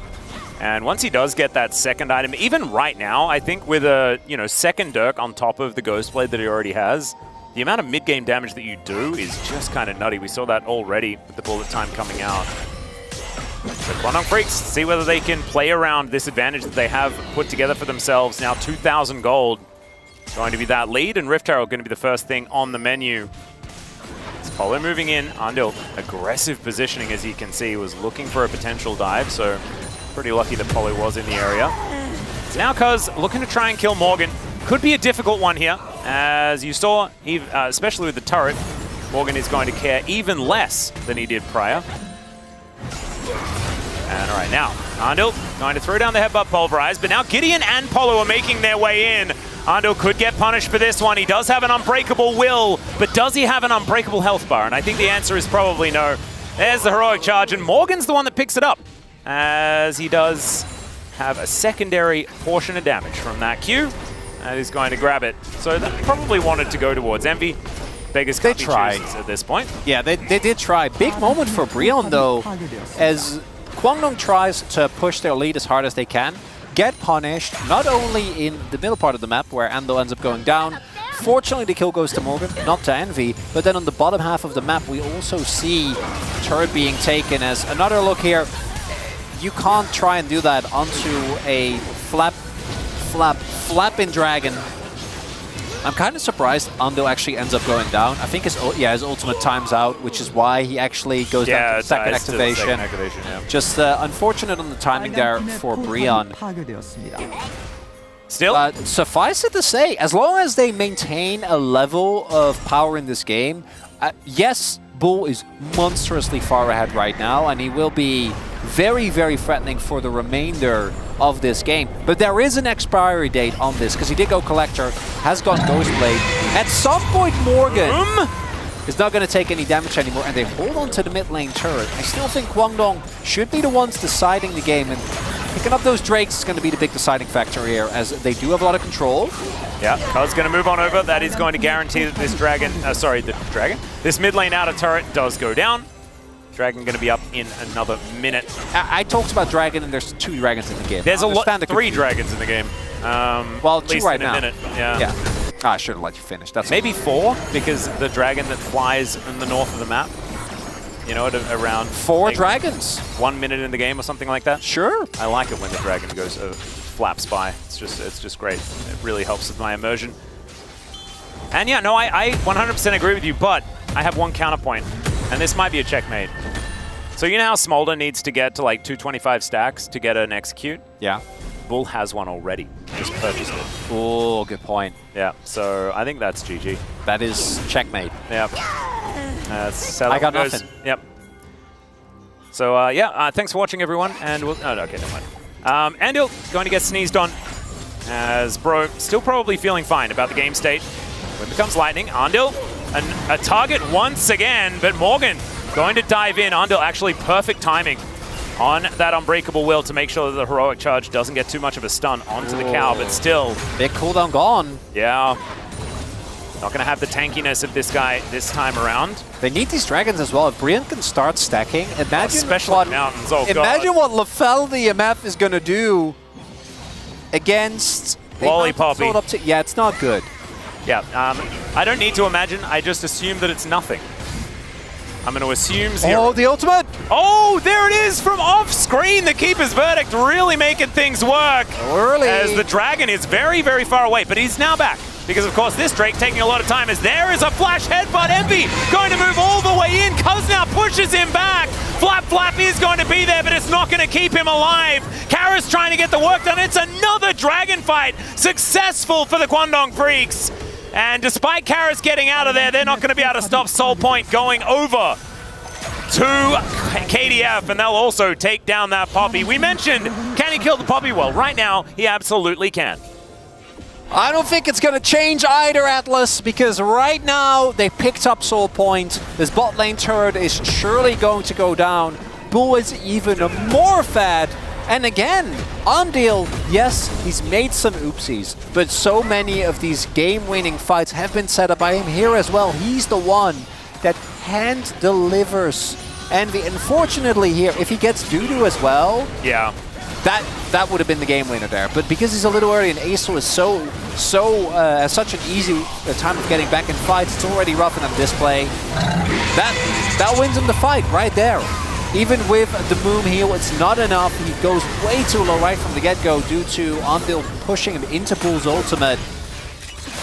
And without your Smolder, you don't have the damage. Just not enough available. As okay, never mind. It is actually pretty impossible to kill Morgan. It is quite funny. Now. Yeah, it takes a while. Okay, that's ridiculous. When he gets Cyrilda's, maybe he's going to feel a little bit better about the situation. As Bro now considering a fight one more time. Andil getting taken down extraordinarily low. Does have the ulti, but you kind of got to use it. Health is a resource, Atlas. I mean, if he has 10% health, though, and then he uses Unbreakable Will, you don't get a whole lot of value from it. You see that a lot. Yeah. Not so good. But it's fine. Gets himself out of there. Doesn't have to invest it. Therefore, is going to be able to continue getting wards down. We'll have it for the next altercation that may occur on the map. The Kwangdong bounce back, Atlas. It's happening. 4,000 gold is approximately the lead. A little bit less than that, I guess. As Gideon wants to steal away a blue buff. And with it being just back-to-back team fights that they've been winning as well, I think that is the most important part, because that's where Bro were able to excel in game number 1, was being able to just play as a team a whole lot better, find these angles. This time around, though, Kwangdong Freaks, yeah, they've been picked a couple of times. Andil's been out of position, things like that. They've been punished in those moments where there's been a man disadvantage. But in the honest 5v5, it's been Kwangdong Freaks every single time. And we're going to have to see Envy really step up. And this is the other side of that Envy coin, like we were talking about. We were saying plays very, very well when he's accelerated. This time around, he absolutely isn't. He has to rely on his own scaling, good positioning, things like this, to try and get back into the game. And that has been the opposite of what he's good at. Wonder what the amount of gold that Bull has gotten from first strike in this game is as well. I imagine it's a lot. I think it probably is. I think he's probably, yeah, he's just swimming in money at this point in time. His cousin Bulldog on a ward right now. And of course, I think that this game, nowhere near over, It's right? not done, but it is looking really good for Kwangdong, which It is. they needed. Because last game was quite rough. Ow. Okay, Yeah. Envy almost just dead, trying to get some stacks on the Raptor camp. I even think he got full first strike value there, because he started off with E. Could have been even more damage. Huh. Well, Envy... They really want this outer. And Brion is not letting them have it. Maybe they should have, although... That's a hook. Don't know about that one. It's only a knock-up onto Polo, though, as there's the bullet time. Doesn't really do too much. As Morgan's teleported in. Wants to be able to find Dudu here, but not going to get an angle for the heroic charge. So double teleports coming out for both of our top laners, who turn up just to see that the party is over. Sometimes that happens, you know. Just show up on Easy to time. come over, like, everyone's still here, it's going to be great. And they're like, oh, but it's late. Nah, man, just come over. There's And no- then when you get there, you're just there ready for the cleanup. No, Atlas, there's no such thing as fashionably late. Just show up on time. What? Be there when the invitation says so. No, but you're not invited. Like, this is like the half-hearted one. It's like, oh, nah, bro, I'm at this party, but, like, just come over. You know? That happened. I mean, that used to happen when there were, like, lots of different friendship groups and, like, our party finished, you want to come over, you know, that sort of thing. Yeah, I definitely know about this experience because I partied a lot. Oh, yeah. Yeah. Well, I mean, like, it could be a board game party. Now you're talking about any sort of party. I'm not saying it necessarily has to be, like, from the movies or anything like that. A movie party? It doesn't have to be them red cups, you know, that you see in the movies. As Hook going to fly towards Andil, but he walks to the right. It's going to be it, Atlas. Kwangdong get this soul. It is feeling pretty doomed. Amazing. They don't even necessarily need to. Oh, They can God, just head to Baron and take that instead. Look at the spike as well. Bull just finished his LDR. Yeah. He actually will kill Morgan. He can do it. He has the power. And Morgan doesn't even have his second item completed yet. Yeah. Oh, the flanking cow again. Yeah, he is well and truly far from the paddock at this point in time. And we're not finding too many of these sneezes. We're ticking over towards 24 minutes into this game as Cuz takes about 0 damage from Morgan. Koenig Rookrun, baby. Oh, it's working. As a hook not quite going to be there, as there's the cease and desist onto Karis in the backline. Envy now trying to keep himself safe, but Cuz is right on top of him. He cannot flap anymore. And the little dragon does go down, and now Bro are just being decimated. There goes Bulldog. He's just going to fly over the top, and he's going to grab so many of these kills. Only Bull goes down in the fight, and Kwangdong Freaks, they could take Baron, they could also break the base, they can do whatever they like. They got Bull, but at what cost? A cost way too heavy, Atlas, as I do hope that they send someone towards the soul. It looks like they're going to go for Baron instead. I do think that there's an opportunity for Brion to deny the soul here. Obviously, it's just going to give them an individual Drake, and Baron right now is going to allow you to break open the base. So we take another look here. The flank, this time, not nearly as pivotal as it was in the previous fight, but it's just the front to back that looks amazing because they're so far ahead of the curve. Envy just doesn't get to play the game from all the damage that comes out from the ultimate from Bulldog, Cuz being on top of his head. And the rest of Brion mainly focused on killing MF, which they did, but there's a lot of other threats on the enemy team that they don't have any resources for. And that'll be the end of it. And it looks like, nope, Brion didn't even get the time, so Soul going over to Kwangdong. Nash going over to Kwangdong, and Atlas, it looks like we are going to, as we all expected, a game number 3. Yep, we get 6 Kwangdong Bros this week. That's how it was written. We knew that was how it was supposed to go. And Envy, I don't even think he's up to 225 yet, as we are heading towards 26 minutes into this game. Cuz getting some redemption in this one as well. I do feel like so many of his engages were absolutely fantastic. Just being able to get on top of Envy, stop him from being able to play the game. It's working out very, very well. Turret falling down in the mid lane. They're even taking down the Sun Discs. Oh, there's nothing that they want to leave on this map. Jack Show done here for Morgan. And I don't think it matters. These level leads are kind of disgusting as well. Yeah. So it's 1 level in top, 2 levels in jungle, 1 level in mid. Yeah, 2 levels. 2 levels and then 1 level. That's a lot of average power that you're gonna get. As Gideon is going on a secret journey. We've seen him do this every now and then. I just don't know if it you're not Lee. Yeah. Well, it's now or never. Better drop down a ward and hope Morgan can join you. Well, they got it. They got it. The wave is coming. I'm sure they will have a ward. Well, there's a flash. And now Bull, he could be in trouble. Audacious Charge comes in. Mom yells. And Karis is taking so much damage. So they've managed to take down the Misfortune. But at what cost, ladies and gentlemen? Because Envy, I don't think he can flap hard enough to get out of the way of a Cassante. And that is absolutely true. And Dudu's going to deal with him now underneath the turret. The pulverize onto 3 is gorgeous. As Arndil finding some redemption. Although not actually able to have any follow-up. And so therefore, Quantum Freaks will let them live for at least the moment. So a lot of people dead, mainly just 80 carries. And in fact, just 80 carries. As Karis gets a push in the mid lane, kind of works out all right for Bro in the end, sort of. They did not let them take too much. The Baron power play mitigated.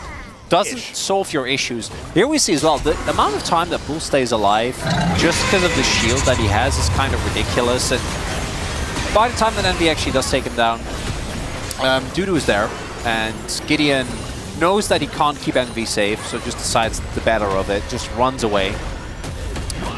They could have split the fight, maybe with a big ultimate from Karis, which he did use, but very early on in the fight to keep the rest of the team away. Maybe it could have been enough. Just have 2 Azir ultimates. And then, you know, you set up 1 wall, and then you set another wall perpendicular to that, and then you can keep Envy safe. That might be the way. Watching Envy now, as I don't quite know how many stacks he has, but I think he's still not quite there yet. No, he does have his burn. Oh, he does? Okay. Yeah, because we saw it on Cassante earlier. Right. It's not a relevant amount of stacks, don't get me wrong. Didn't notice it all too much. But he at least has it. Morgan holding onto the mid lane as this inner turret on the bottom side of the map is the next port of call for Quandong Freaks. Bro, not out of it yet. Right? It's not completely over, but it is looking so incredibly difficult. They got to get an Elder Flip. I look at the vision control. You're not getting an Elder Flip against Kwangdong. They're taking their back timer seriously. They should be able to completely choke out vision, at least get the inners in both side lanes, which will not give Bro anything to play off of. No information, nothing except a dream and an infinitely stacking dragon. Yeah. They're matched by the infinitely stacking dragon on the enemy team. Yeah, we could be talking about things like scaling and stuff like that, and I guess it's still theoretically a thing, but when you're this far behind, 8,000 gold mitigates any sort of scaling conversation. You don't get to use it, right? Like, it's fun in theory to talk about Envy on his 260 stacks, like hitting someone enough times. But the reality is, Bull will auto you twice and you are dead. Yes. Or he'll auto your front line and then press Q, and then you're dead. Or you'll use everything to try and kill Bull, and then Bulldog just is there. Existing. Breathing. Not again. Well, anyway, Elder Flip. Like you were saying, I mean, I think it's the way that Bro is going to come back into this game if they do. The timers are somewhat mismatched though. So yeah, we get another look at these levels. Obviously, really lopsided in favor of because in about 50 seconds, Baron is going to spawn, and I don't think Bro can really contest that. I think that one is just going to go to Kwangdong. But if that one goes to Kwangdong, they will have shove in every wave, and you won't be able to contest. So you kind of need to contest, but you have 0 vision. So yeah. you don't really have a lot of angles. And it's a full Infinity Edge that Bull has in advantage over his lane opposition. Good as item. well. It's a decent amount of extra money.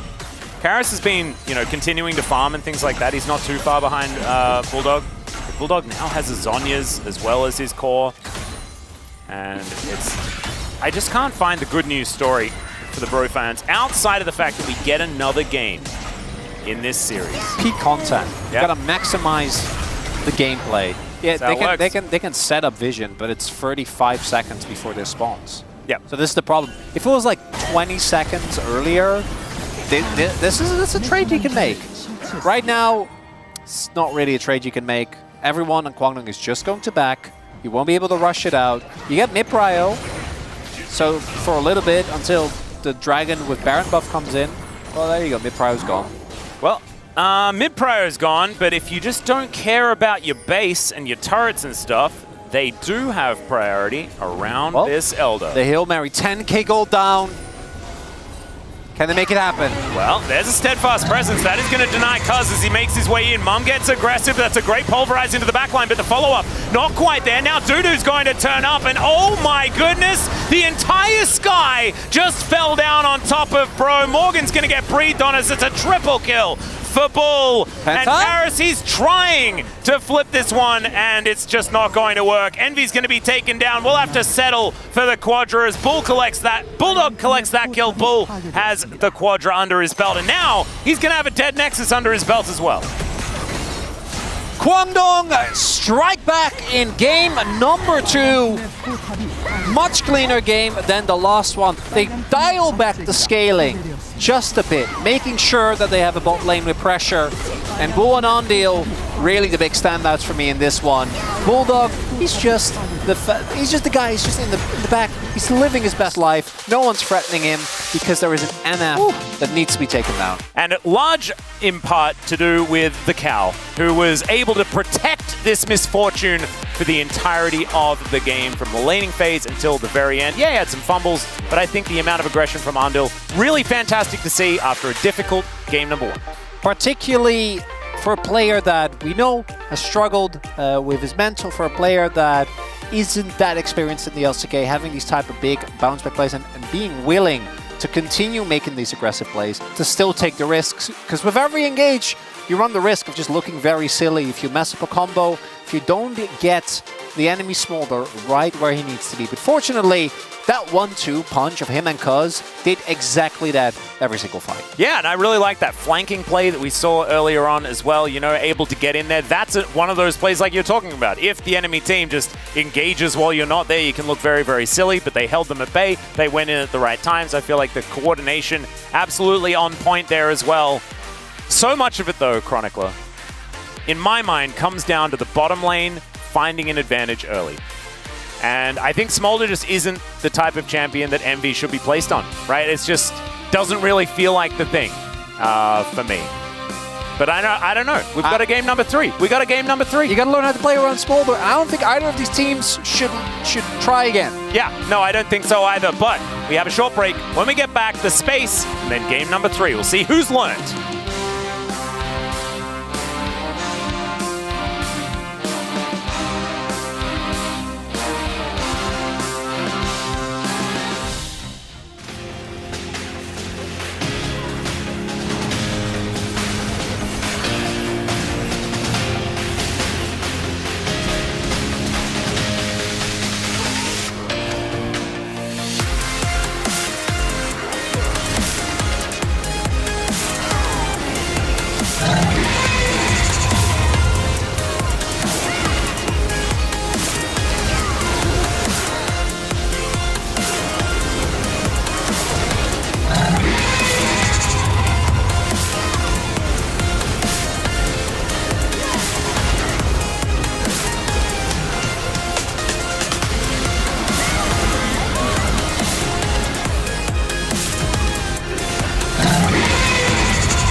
나 바텀 가도 되나 얘들아? 근데 다 아래서 근데 여기 먼저 뚫자 형. 네. 오케이 거기 먼저 뚫어줄게 그러면.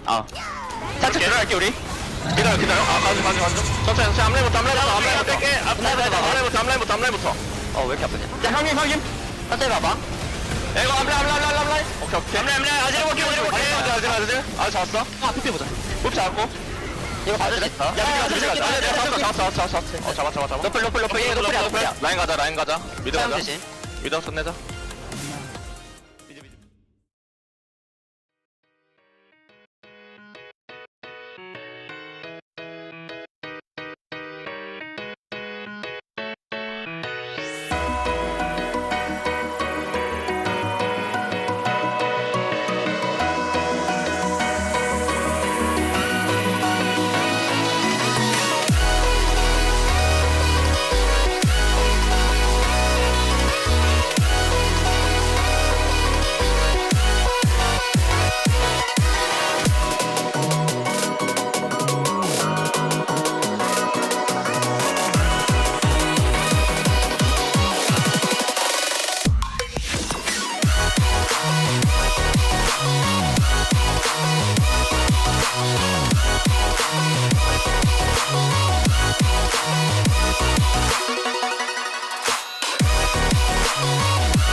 Hello and welcome back to the space. We are here after game number 2, which was able to be tied up this time around by the Kwangdong Freaks, which means we will go to a third and final game to decide this series.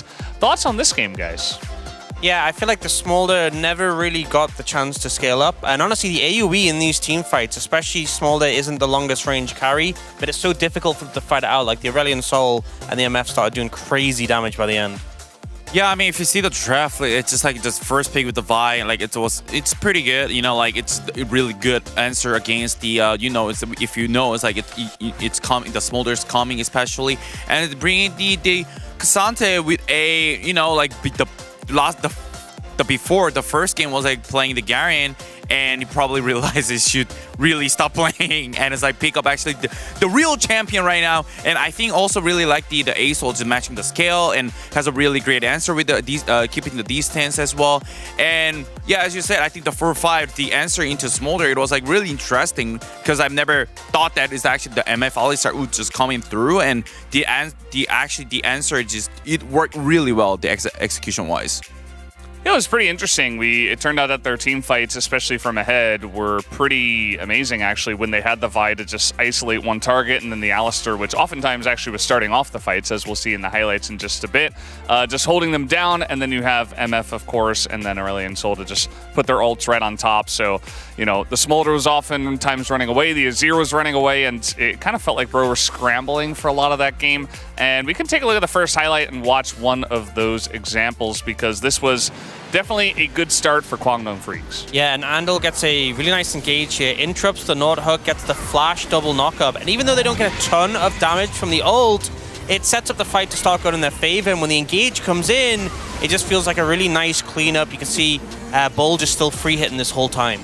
I mean, it's just like really like to see the decisive, the engage and stuff, like, and it's like has a really clear plan. Like even though the enemy teams are doing like the move, like they know like what's the next move is coming, they're making the proactive plan.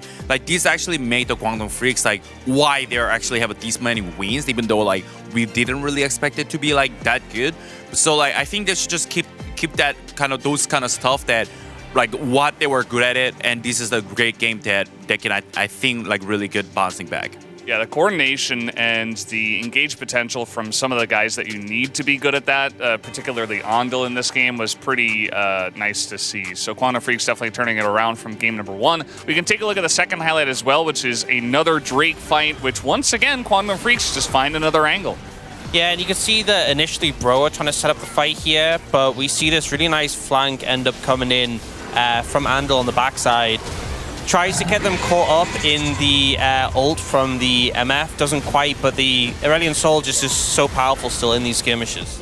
I mean, it's just like more so also like the Brion, like I think the as soon as they hit the Poppy ulti, they should have made the like faster like the plan, like what's the next, and they were like confusing, like should we zone or should we actually burn the Drake? Like we could easily see that just from the replay, like the hesitation was there and there was no like clear call. That I think is in my opinion, like just burn the Drake. Like the 3 of them was trying to burn the Drake and try to get out, and 2 people was trying to zone, and that's why I think they give so much time to Kwangdong Freaks to be able to, especially Andal, to get to find the flank, and where the fight actually happened. It was like really good for Kwangdong Freaks there. Yeah, it definitely was. The flank and just the potential as a team to just get him right into the MF ult, and then the Vi easily follows. It was just pretty rough for Envy to play the game at all. Let's take a look at the POG for game number 2 on the side of the Kwangdong Freaks. It will, in fact, be Andal. I think a lot of these situations, he was leading the engage, and especially after a rough game 1, bounce back with the Alistar pick, and it wasn't even the easiest game to play Alistar. Like the lane matchup in the Nord isn't ideal, playing into a Poppy isn't ideal, but still able to use the flash, find flanks, find effective situations. And the thing is, when you have an MF and an Ace Sol on your team, if you get an ult in, if you get like this AoE knockup, the value is humongous. Yeah, I mean, this is kind of reminds me like almost like the barrel game, you know, like with the Elixir just kind of carry along like all the fight, all the skirmishes, and this is the type of the game that like Andal actually really pop off.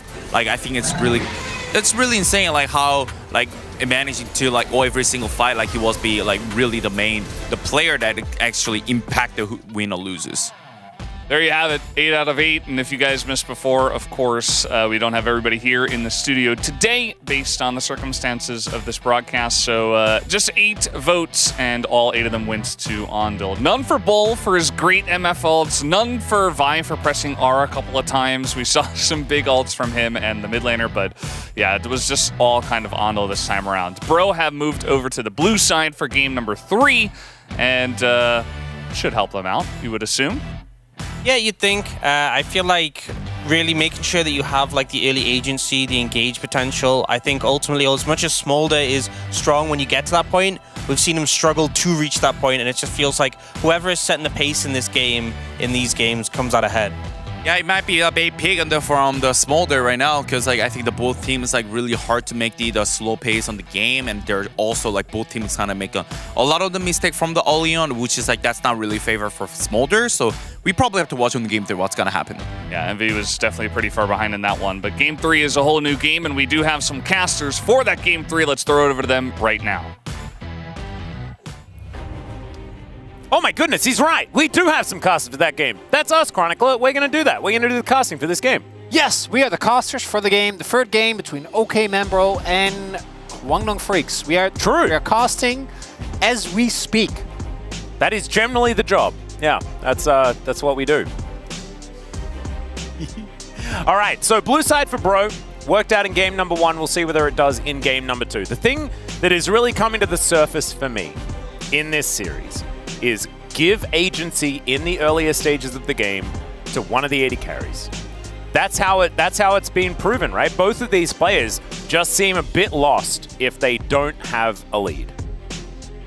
Just get a winning 2v2 and you will just permanently engage because neither bot lane will respect, and then because you're ahead, you will win. Yeah. And then you win the game off of your monstrously fed gold lead in the bot, because that's happened 2 games. It's sort of like an auto battler. It feels like an auto battler. It does feel like an auto battler. And so like it's all about the setup. What are your gambits? Exactly. That's what you need to do. You need to make sure that you've like maybe it's time to take off steal as being the first part of the gambit, because that does waste some time and you don't do as much damage. Just things like full that. DPS. Yeah, I don't know why we're making Zodiac Age references at this point in time, because we got a draft to get into, and that is working out for now. So we do have a center ban on blue side once again, which is quite odd.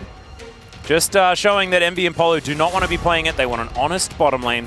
And they may just ban the same champions again, just on the other side.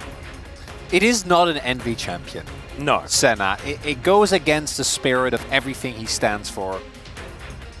Why is Zeri an Envy champion, though? Feels like that shouldn't work. Yeah, it is.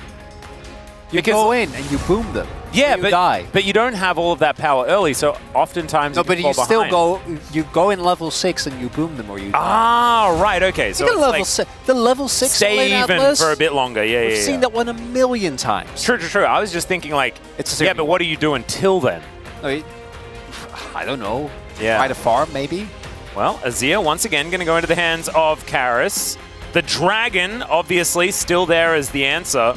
If Bulldog wants to go there, Draven. The bull choice. The secondary bull option. You're not R1ing Draven. You might pick Draven down the line, but you're not doing it here. Cassante, Vi, yeah. And Bulldog is going to lock Aurelion Soul here third. That's what's going to happen, I'm telling you now. Oh, yeah. This is going to be Sejuani Poppy. No, because Poppy's banned.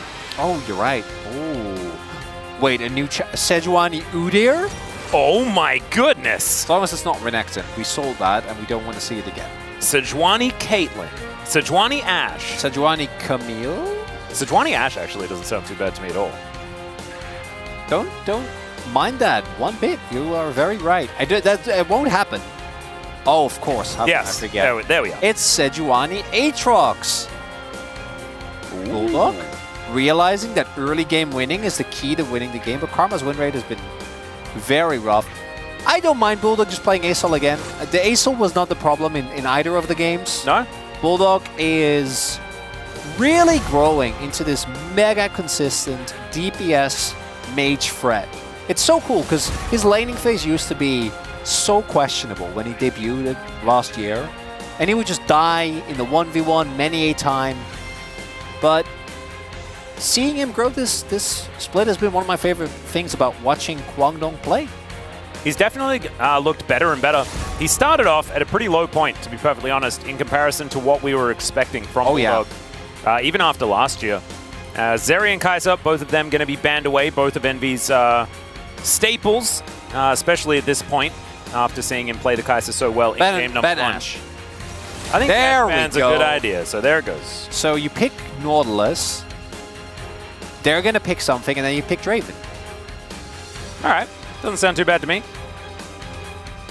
Unless they want to save counter pick for Andil. So that once again, if they pick the Nautilus, you can pick something like an Alistar. Ezreal, going to be the choice here for Bull. Hasn't seen too much success on the champion thus far. And it is something that can be bullied. Ezreal in general not having the best of times. No. Karma is open though, so Andil could actually go into that, and you do have engage with Cuz probably playing the Aftershock Vi again. Where do you even go here? Don't really want to go Xayah Rakan. I hope the Ezreal into Xayah issue, but oh god. As I finish my sentence, we do see that is in fact what they do. Playing Xayah, like yes into Vi, it's nice. Playing Xayah into Ezreal and Aesol, it just sounds miserable. Yeah. No, that doesn't sound very good at all. And also, I don't think you're going to have very much early game power. And so, yeah, I think Ezreal Karma makes a lot of sense. Karma. And Bro kind of just ran head first into this. I'm pretty disappointed that they did decide to lock this in. Just feels very default, doesn't feel very planned. Well, it does feel planned, but it's the plan that you made before new information was there, and instead of being like, I should adapt my plan, you're like, no, we made this plan. But you can change it, but they don't. No. Still, it does mean that Andil's not going to be able to go on any of these wild flanks. So much of any sort of engage potential is on Cuz just putting his face into the enemy team. And Polu now has a lot of added agency, now being on the Rakan. And so, holistically, I think, for the team fight from Bro, it feels good. But from what we were talking about, with the fact that both of these teams play around whoever has the winning bot lane, this is not a winning bot lane. And it doesn't really pass that test in my mind. So we'll just have to see, can Envy change up that playstyle in order to get something to work out, or the Kwangdong Freak's going to be successful in the reverse sweep. Like the bot lane matchup here, a lot of power for Cuz. Feels like the angle for Kwangdong to sweep them off their feet is here, but otherwise, Bro, if they can get a 2-0 in this extended week Atlas, will be absolutely pivotal for keeping those playoff dreams alive. Absolutely, and you can sense that there's some D+ players that are looking on to see whether Bro can do it. But it is now time to jump onto the Rift. See whether they indeed can. We don't have double Sand Soldier here this time around though, so that makes me pretty pleased. No Xin Zhao's in this one. It just gets me that we don't pause because it's... I know. Even during, the COVID era, there were fan chants. Yep. We found a way to bring them back. They were there. And I've always struggled with talking over it. And now that I've been given this small window to keep introducing the game, I'm just going to do it all week next week, and it's going to be a disaster. I'm sorry, G-Sun, in advance. It's just, that's my excuse. I'm going to stick with it. As Bro, just setting up a bit of defense, not getting too much deep vision as we can see. All right, nice couple of Qs going to connect here from Morgan. Gonna be feeling good about that. No opportunity here for Dudu to make his way back towards the lane. Wonder if Cuz is gonna get invaded. I really have been loving these invades that people have been doing to Vi specifically. Wouldn't have minded here either, because Sejuani Aatrox level 1 absolutely dunks on Vi Cassante. Could have been a window here, but it's Bro. So they're not gonna do that. They are going to play it safe and play it steady, as already this is what I want to see. Starting level 1. Ezreal's level 1 actually really, really strong, as is Karma's obviously. Need to put the pressure on, as we do see the Xayah Rakan. Yes. It's not been great. A 9 losing streak is not a good amount of losing streak. There's not many good kinds of losing streak, but the number being lower is generally what you want to look at. if you want any positivity. As right now, Quantum Freaks have ultimate control of this bottom lane. And it looks like Envy, he might get one. Yeah, there we go. Got one. Nice. Yeah! Yeah, level 2 should be coming up pretty soon here for Bull and Andil. There it is. Now even more buttons that they can press and their opponents cannot. And this is not going to get much better as the game progresses. Not until we're out of the laning phase, honestly, is where I feel like Envy might get some time to farm. Envy, don't trade. Just don't do it. It's a mistake. We don't have any jungle intervention here, so there's not going to be something crazy. I wouldn't have even hated that, but because it did start on the Raptor, so it does take away a lot of the opportunity to get a very early path and a very early level 3 to get towards the bot side and then dive on this mega stacked wave. Instead, though, Bull and Andil still going to be very happy because not only are they poking out their opponents, they picked up the first plate 3 minutes in.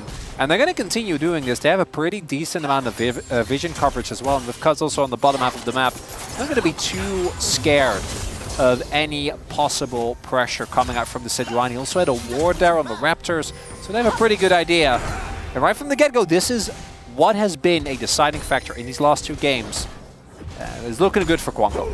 Certainly is. I think, you know, if there is a time where Gideon can actually get something done, if he's able to get down there and create something, then it might be an opportunity. But right now we can see, because he's on that bottom side, Rift Scuttle going to be taken here by the Sejuani on the top side of the map, and so a very long way away from his bottom lane. As we can see, the wave equalizing doesn't feel like great news here for Bro. Spollo's going to have to keep landing a few of these Gleaming Quills. Still, Cuz going to slink back into his jungle.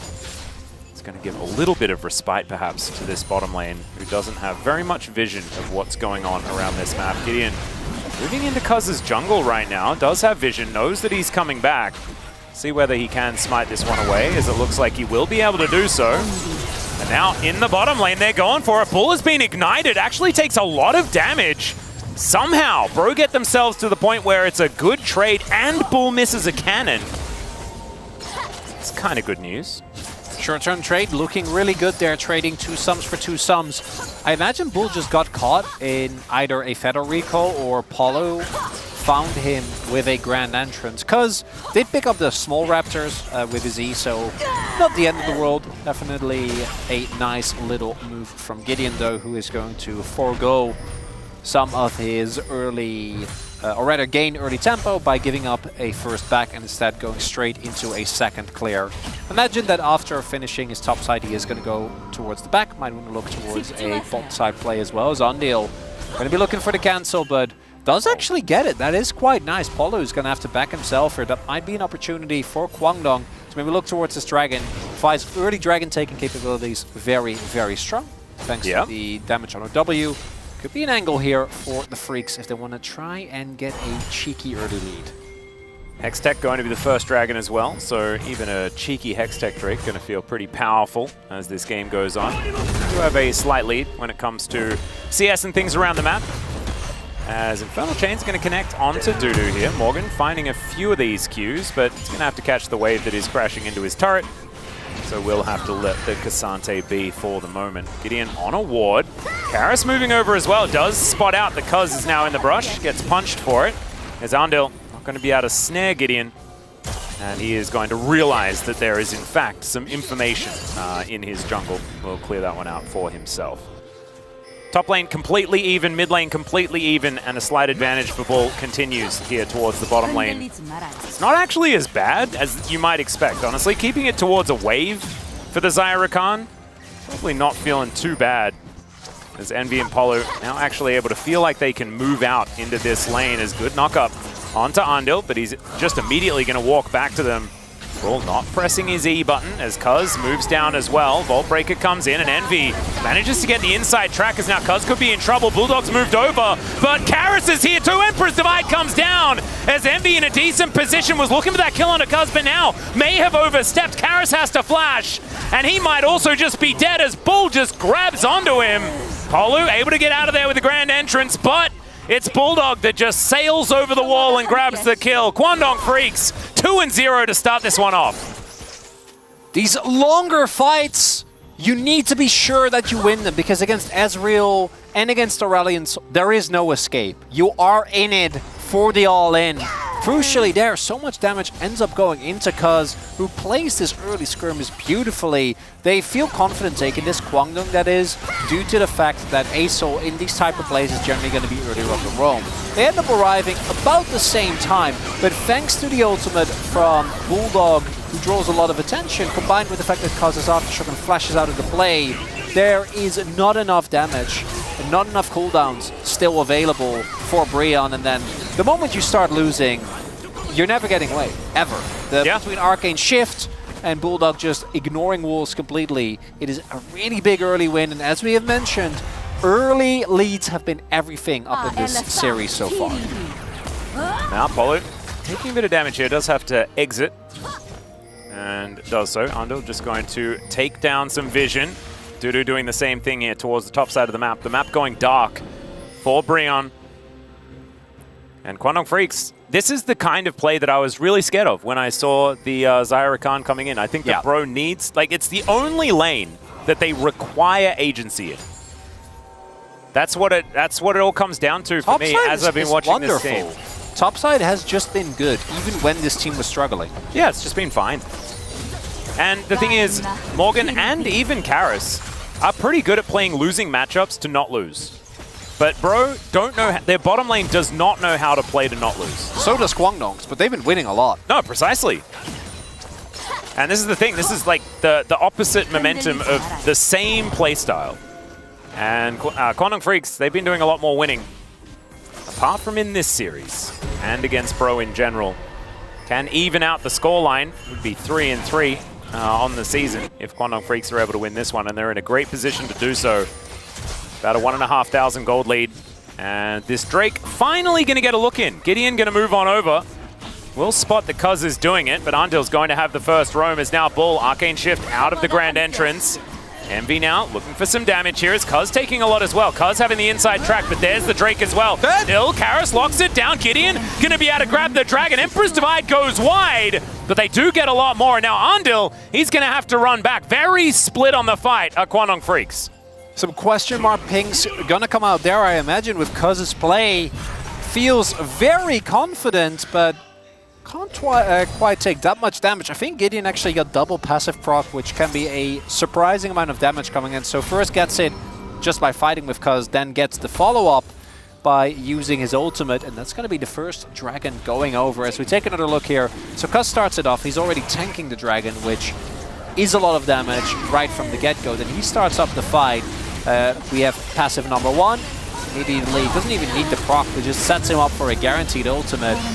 Cuz felt confident because Andil was coming over, but he wasn't quite there just and he also yet. walked back to help Bull out when he was fighting the bottom lane of Bro. So it might have just been a split call and not quite able to get themselves sorted. Still holding on to about 1,000 gold lead, so not the end of the world or anything like that. And as you can see, so much of that gold in the hands of Bull. He's running this early game so far. Gideon moving on over, wanting Dudu to go aggressive. But with that health bar, I just don't think that he even wants any sort of 1v1 into Morgan, who doesn't find that knocker, doesn't find the sweet spot on the second Q. And Dudu's able to walk his way out. So Gideon not going to find any joy. He's going to look back for his jungle, clear that one out. And Kwangdong Freaks looking for another plate. Their third of this bottom lane siege. Not going to quite get there just yet, but another wave should be able to hand that to them. 3 minutes before those plates do fall down. It's pretty satisfying watching Aurelion Sol. Oh, I love it. Isn't it? Is amazing. Bulldog also loves the champion, even did before it was cool. Oh yeah. I've been seeing him play this a lot. Morgan does take a decent amount of damage, and this is why you always check the Cassandra lane. Like, maybe he does go in. I don't know, this champion is crazy. I don't trust it, especially if you're a jungler. Oh, Bulldog doesn't have flash, and there is the Glacial Prison as well. Still, Cuz trying to offer something back, and they trade mid laners as Andil will get the snare. Oh, good block there from Gideon to save Polu. Vaultbreaker would have done a lot more damage to the Rakan. Stands in front. He's a big boy. Okay, now Worldender has come down, and so is the All Out. I think Dudu probably just picks this one up. Let's see what he can do underneath the turret. The flash has to be used just to get Morgan out of dodge. All summoner spells invested outside of Morgan's teleport, and maybe that tells a bit of a story here as Dudu teleports back and then capitalizes. Punish there on Morgan. Tried to get, I think, the wave shoved in off the back of a fresh teleport from his top lane counterpart and ended up paying with it for his flashes. It's just a clean combo. No flash for the Asol, so the moment Akaris sweeps in, Gideon gets the follow-up. But then, as mentioned, Kuz is able to give the damage down, or put the damage down on this Azir, so that at the very least they do trade 1-for-1. Bulldog also going to be the one who picks up that kill. I'll be feeling quite happy about that one. Yeah. Now, utilizing this Q, of course, a lot more of your stacks come from the Q now. There you go. If you don't actually get the all-in, it is the Aatrox that gets out ahead, because he TP's back, Dudu has to back. You pick up a plate. You pick up a pretty sizable CS lead as well. Certainly looking good there. Great battle dance to avoid a bit of that as Kuz gets himself out of there. Still, that is going to cost him his red buff. Karis was moving on over as well. I have really liked how Karis has used whichever amount of priority he's been able to pick up in this game. He's always moving towards where his jungler is gone. And this time, going to net them a red buff. Because Karis was certainly one of the low points for Brion during this entire season, all the way up until their very final game of round 1. And it has been a better look from him so far this week, even if it has been against Guangdong Freaks every single time. Polu, 50% health, still looking like he's trying to find an angle. As Mystic Shot starting to do some work. The Essence Reaver now there for Bull. Hitting that one item feels fantastic. Wants the Mirror Mana to really feel strong. 2-item spike, pretty huge. As Polu going to get the quickness down as now Envy. Can he actually kill the Ezreal is the question. He's still burning. Polu taking a lot of damage as well. There's a flash in from Kuz as Cease and Assist comes down. Envy, he tries to flash on top of Bull, but it does not work. And the Sand Soldiers are there. Oh no, he just walks into it. Now Kuz going to be pushed underneath the turret, and there's the flash ulti in from Gideon. Kuz going to get punished, and it's a double for the Azir. Mid laner diff on that one. Karis sets up the roam. Bull, yes, they take down Envy, but he has nowhere to go. It's Sejuani on one side, Azir on the other. It is Karis with this roam, actually out-roaming the Azir, doing a great job as... they do know, yeah, I was about to say, they do know Gideon is doing Dragon, right? And he's still just doing Dragon. Should probably back off here, although he has reinforcements. Probably trying to get in there with the Grand Entrance. They are very tanky. Karis moving around as well. Doesn't have Emperor's Divide. These Sand Soldiers feeling a little bit scary here, and they are just going to secure the Drake. I guess if it was that easy, they should just stick around and take it. I don't know. And with no Vi in the area, that is probably a little bit of the reason as, oh dear, the Cinders have now been scattered to the ground as the Infernal Soul comes in. Karis is underneath the turret, but so is Bulldog, and that turret is not friendly. Yeah, it was trying to set up a dive, very aggressively posturing forward, but Kuz got intercepted by Rakan, so they decide the better of it. As we take another look here, love this play from Polu. The presence of mind to be like, I'm either dying here and having to use my ultimate and my flash probably defensively, or my equivalent defensively rather, or I can try and turn it. And this TP from Kar is genuinely amazing. Bulldog is caught on the back, so there's no opportunity for him. Karis makes his way over, picks up 2 kills, with Gideon also arriving just in time. And Brion, they needed that play because they were losing control of the game pretty quickly. Karis right now sitting on a substantial gold lead. Looks like they want to go for the Herald. Probably going to have to give up first turret bot for this.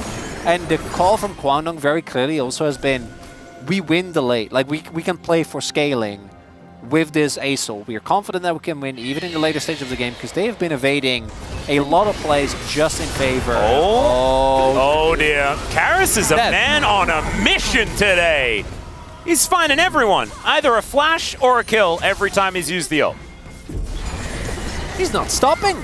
He's going to keep on going. That's going to be the Herald used towards the top half of the map. Teleport is forced there. Yeah, Grand Entrance going to be used as Polu just careens in from the top of the screen. Gideon moves over as well. And look at this. We have got some Shelly driving towards this inner turret on the top side of the map. And he does have to be careful, but he does get the charge. drives effectively, as Cuz not going to be able to get in there.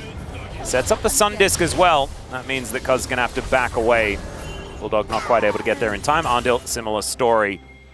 And this is one of those issues, because you mentioned the fact that Kwangdong look like they're playing for the late game and things like that. I feel like Bro are very happy to play into the late game because they have so much more of the traditional dual engage style of composition, whereas I feel like this Karma support will get more and more awkward as the game gets later and later. The engage isn't that great from Kwangdong either. It will come down to how well you can play out your range advantage, which they do have between Ezreal poking, Karma keeping everyone topped up, and Bulldog also looking to get as much of these tiny set, like just a little bit of time breathing. Just a tiny bit. Yeah. Just a sigh. Yeah. Is going to be the main difference maker, because they don't have great ways of starting fights outside of specifically Vi, which, yes, Cuz is going for a tankier build, but let's be honest, he is Vi into a team with an Aatrox, Lethality Aatrox in particular, as well as a Fed Azir. And if you go in as Vi, you have to be very confident that you can get out again or win the fight. And getting out again is never really the option. I really thought you were going to go for, you have to just be ready to die. Well, I mean, yeah. That seems right as well. And Cuz does look very ready. In a lot of these engages, he has been sort of putting his life on the line for better or worse. Now Kwangdong Freaks, once again, setting up the siege.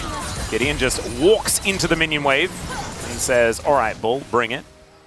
The good thing about Ezreal is he doesn't care as much about attack speed, so Frozen Heart not as broken into Ezreal. There we go. I know Rising Spell, Flood, Force, and all that sort of stuff does give him attack speed, but he likes hitting Qs. That's the big thing. Hit your Qs, and Ezreal is feeling very, very strong. Doesn't deal with tanks that well, though. Fortunately for him, as you mentioned, there is only Gideon. Although if Morgan ever gets a reset, he might as well be a tank. I've been pretty vocal about my distaste for this Aatrox build and the... Tank Assassin Bruiser Fighter? Yeah. He really should be more squishy for being allowed to build full damage. Yeah. And he really isn't, particularly if he stays near his team. Soul Point opportunity here for Brion. Getting a Soul Point with an already fed Azir for an Infernal Soul would be pretty exceptional. Kwangdong can't afford to give this one up. Control of the river is in their favor towards the bottom half of the map, but it looks like right now they are giving that up in favor of trying to push for turrets. Both mid lane prio being gathered now by Bull and Andil, and Dudu is also just slamming away, but you know they're going to try and contest this. Teleport is available as well. Yeah, we'll see whether Dudu is actually going to come down. Yeah, it's very late. And Bulldog now over the wall. Kwangdong Freaks going to get that regroup as True Shot Barrage just casually avoided here. As Cuz moving towards the back of the pit, we'll see what kind of angle he can find. Of course, Envy not really as much of a target as he wants to be, as Morgan will find a control ward here. Kwangdong Freaks still have to respect him. There's the Glacial Prison, as in goes Polu. He finds the backline, he gets on top of Bull, but he arcane shifts himself away. But Morgan, he does not care. He's ripping them to shreds because he got the dragon, and he's now looking to try and escape, so I guess maybe he can. Morgan will eventually be taken down as Bull, untouched in the back of the pit. He was just biding his time, but Envy eventually gets there. He's going to be able to lock down that kill. It just doesn't matter because Cuz came back in, and it's an ace for Kwangdong Freaks. Absolute mayhem, Atlas. That was a messy fight. Wasn't that like almost a pro win, and then it was very decisively a Kwangdong win? I wasn't talking during that fight, and I still have no idea what happened. That was a flip-flop back and forth. I don't know how in any world Bulldog was allowed to live for as long as he did, but it starts off great engage, but there's no real follow-up, and it's an Ezreal. Then Bulldog, look how low he gets, but because of the existence of Cassante, they don't actually get to move up, and he just gets to breathe all over them. Cuz then barely gets up with his life thanks to a great flash that makes his way back. Eventually they take down the dragon after he's done about approximately 1 million DPS. But by that point, it's already too late. Cuz and Andil win those longer fights. They get the dragon crucially as well, because Bro was trying to win the fight and favor that over trying to go for the engage, but then they didn't actually 100-0 the Ezreal in the initial play. And do you know why? Because Karras just didn't go in. Polo lands the amazing flash forward, and then Karis just doesn't go in. They were all Emperor's Divide damage away from dead. And if he goes in and he presses R, they're all dead. But instead, it's just, you know, he has to ult Cuz back over the wall. It was very strange. Very strange. It wasn't, I don't think it was a highlight fight for either team. No, I would say not. Except for Palu, that engagement was sick. That was actually really sick. And I feel like he deserved, you know, a fair bit there. As Static Shiv has been completed here for Envy. Yeah, we didn't mention that. He actually went Shiv first. A little bit odd. As Polu, he's gone, watch out for the quickness. As, all right, Cuz does find Envy, gets a very early Feather Storm. It's now Gideon relying on that Aftershock for a moment. Kwangdong Freaks will be able to push them away. Big cooldown gained here by Kwangdong Freaks. Bro gonna have to wait for that one to come back off again if they want to play aggressively. Fortunately for Bro, I don't know if Kwangdong are unable to trigger on anything, because look at the vision control on the top side of the map. They will be very, very aware if this Baron is being taken, and even with no Feather Storm, I don't think that they really want to go for something like that. So it's probably going to be nothing until the Dragon comes in, and then one of the teams is going to win the fight decisively and then take Baron. Yeah, I think that might be pretty straightforward guidebook. We have seen that be the way many times. Really has been. Shout out to Andil, man. Going from like, what, 0-6 on Nautilus on not dying on Karma, which is a champion that is notoriously easy to just rack up deaths on. Oh, Morgan doesn't really want to fight Dudu here. Dudu really wants to fight him, though, as we can see. Teleport to come in here from Karis as Dudu. I didn't even think he was winning the 1v1, but he's definitely trying to get out of there now. As Cuz going to come on through. So big win? Yeah, kind of huge. Oh no, I cursed him! Oh dear. Oh, that's all right. He just flashes. It's fine. So TP has to be invested on the Bro side, but Flash invested on the Kwangdong Freak You'll side. definitely rather have TP than a Karma Flash, though. I would agree. I would agree.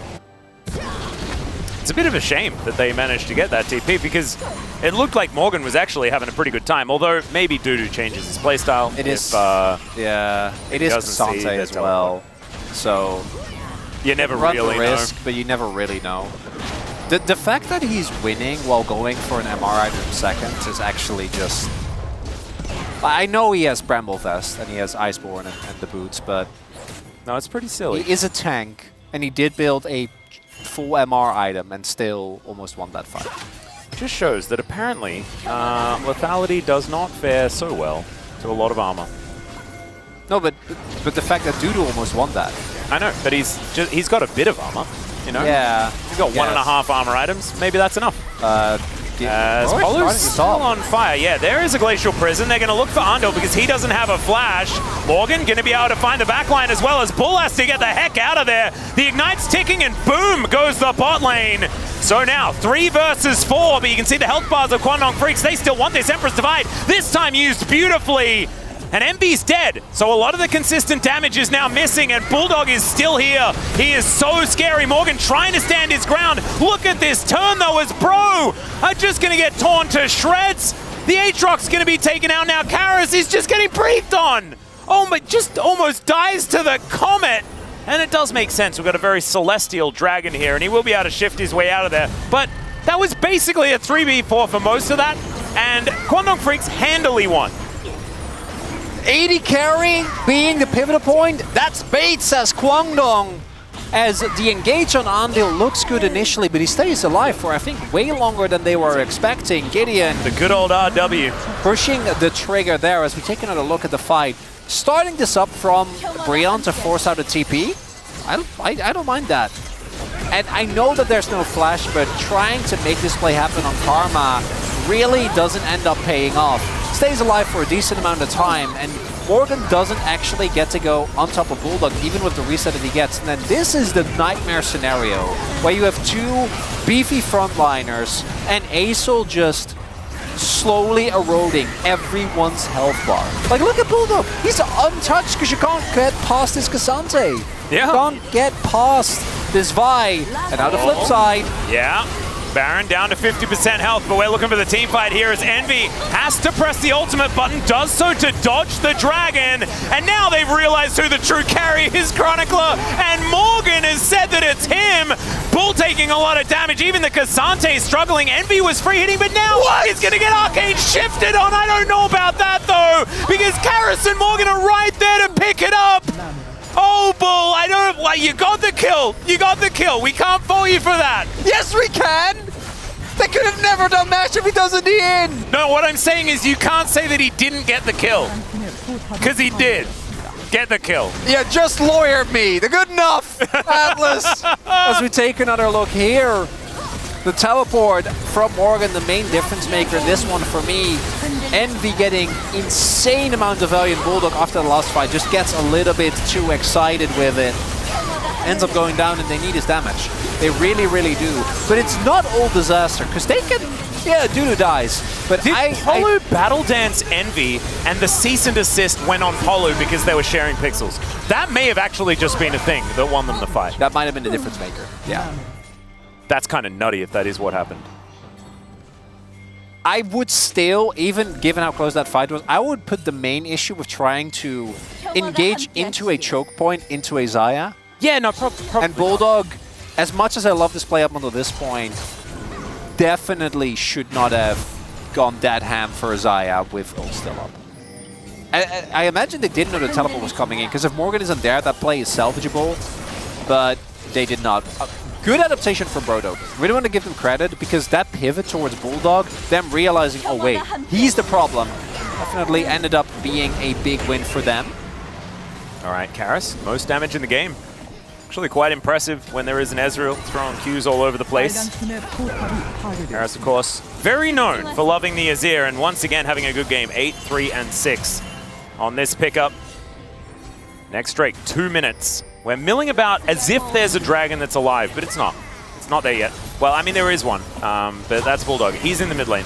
That's what they're looking for. Singularity goes down, and that's going to hold the minion wave at bay. Imagine trying to push a turret with Baron, by the way, into Aesol.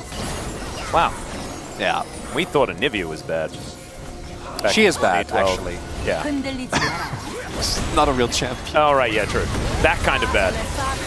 Cuz, going to have to try and deal with Morgan here as All Out does come through. Envy, that's a very aggressive Featherstorm, but maybe it's going to work out as Dudu takes a lot of damage. Cease and desist this time is going to connect, but now Morgan is a brick wall in that front line. Andal has to flash to get himself out of the way, and Bulldog trying to be the difference maker, but he gets skewered, and it's Gideon that locks down the kill in the end with the Winter's Wrath. Once again, Bulldog just a little bit too far forward.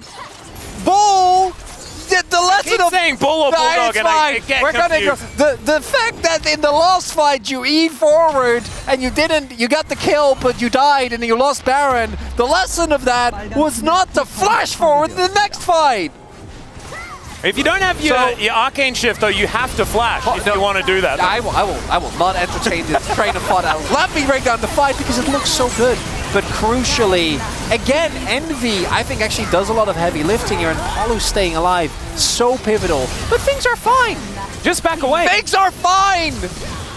Oh my goodness. Yeah. That right there is not what you want to see. Because it's flash as well. Yeah. That's a valuable cooldown that you won't have for the upcoming fight. And that upcoming fight could be soul point for them. Atlas. I think Kwangdong, they're in the process of losing it. First the E, now the flash. These fights just barely not killing Polu. Okay. Karis gonna go golden. Doesn't actually press the R button, and now Polu goes in, answers the Zhonya's. Somehow, the play works gorgeously. Karis is still gonna go down, but now they have a man advantage for the rest of the fight. My God! Morgan is a man possessed, and Envy is free hitting. They cannot get on top of this Xayah, who's just happily walking into melee range against this Cassante. And I think the pros may have done it. Back-to-back games this week against the Kwangdong Freaks. Yes, they've been 3-game series, but that's still 2 series in a row. I don't think they can end here. 15 seconds on Andal. At the very least, though, they are going to get a soul point, and they're going to get the mid lane inhibitor. Bulldog coming up as well. The only thing they need to be careful about is not overextending. If Bulldog can TP behind it, these health bars are quite low. We'll see. There's so many wards here. Oh, I really think they have to back off. I think imagine they're going to, yeah. They're going to try and attempt a slow chase here. There's so much vision. Yeah, we see the pings come down. They're going to try and punish. Well, Polo is going to be on vision. Teleport to come forward. If he Doesn't wants have to flash. battle dance, he needs to be able to He's find rallied. a teammate. And yeah, he's going to be slow. Wait! Gideon didn't get Drake? Oh my... Okay. Oh no, Brion! Guys. Bro, no! Okay, bro, no! Yeah, that was... I mean, at least just... Yeah. No, okay, bro. There's not a lot on the map that you need to worry about. You can go for it. Look at this. Karis just didn't press R, and it absolutely worked out. It's the double bluff. I mean, it could have been better because, of course, Dudu can just mitigate the CC. What's this? He's full health? And he's gone. So that's a Q sweet spot, Auto and Profane Hydra. Yeah. Just doing a whole lot of damage there. Yeah. The fact that they did lose that Drake, definitely not good news. It's not. It's not worth. Because at this point, the gold lead is not that relevant. Getting inhibitor is nice, but mid lane inhibitor is by far the least value, particularly when you're playing into Asol and Ezreal, who both have really good ranged wave clear. The gold lead, this is good, but losing that Drake, I really can't overstate how big of a deal that is, because if Kwangdong get a 4 Infernal Drake, Infernal Soul, everyone will die. On like a single Bulldog ultimate. Well, they won't literally, but practically, might as well. But this does work out in Bro's favor as far as game extension, because oftentimes Elder Dragons lead to the end of the game. And so Bro now, they get themselves their soul point, and then they guarantee the 7 elementals, which is what we love to see. Gideon, gonna get himself out of there. Bulldog, taking a little bit of a beating, but coming in, does have the ultimate empowered. Pope needs to land. That's why we're not really seeing a whole lot of that. Also not seeing Dudu take damage as well. Singularity doesn't do a whole lot, but it is zoning as there's a Glacial Prison. That is going to get the Mikhails out from Arndil. And there's the ulti. Envy actually going to use the Feather Storm just to make sure that health bar doesn't go down too low. Now he's going to be stepping forward. So is Bull once again. Straight into some Sand Soldiers. Baron is up again. And all right, in goes Polu, but Bull this time is able to Arcane Shift backwards. That worked out a whole lot better than the forwards version that he went for previously. Because now Karis gonna go golden. Singularity comes in, Dudu changes position, and now Morgan gets into the backline. They thought they caught him, but they brought the Grim Reaper to the backline. Bro, just mop it up. That's gonna be game. Oh no! Look at those shaky hands. It's my boy. He lived! He's through all of that! I mean, if you're Aatrox and you can press a button on 4 champions, you're probably gonna be okay!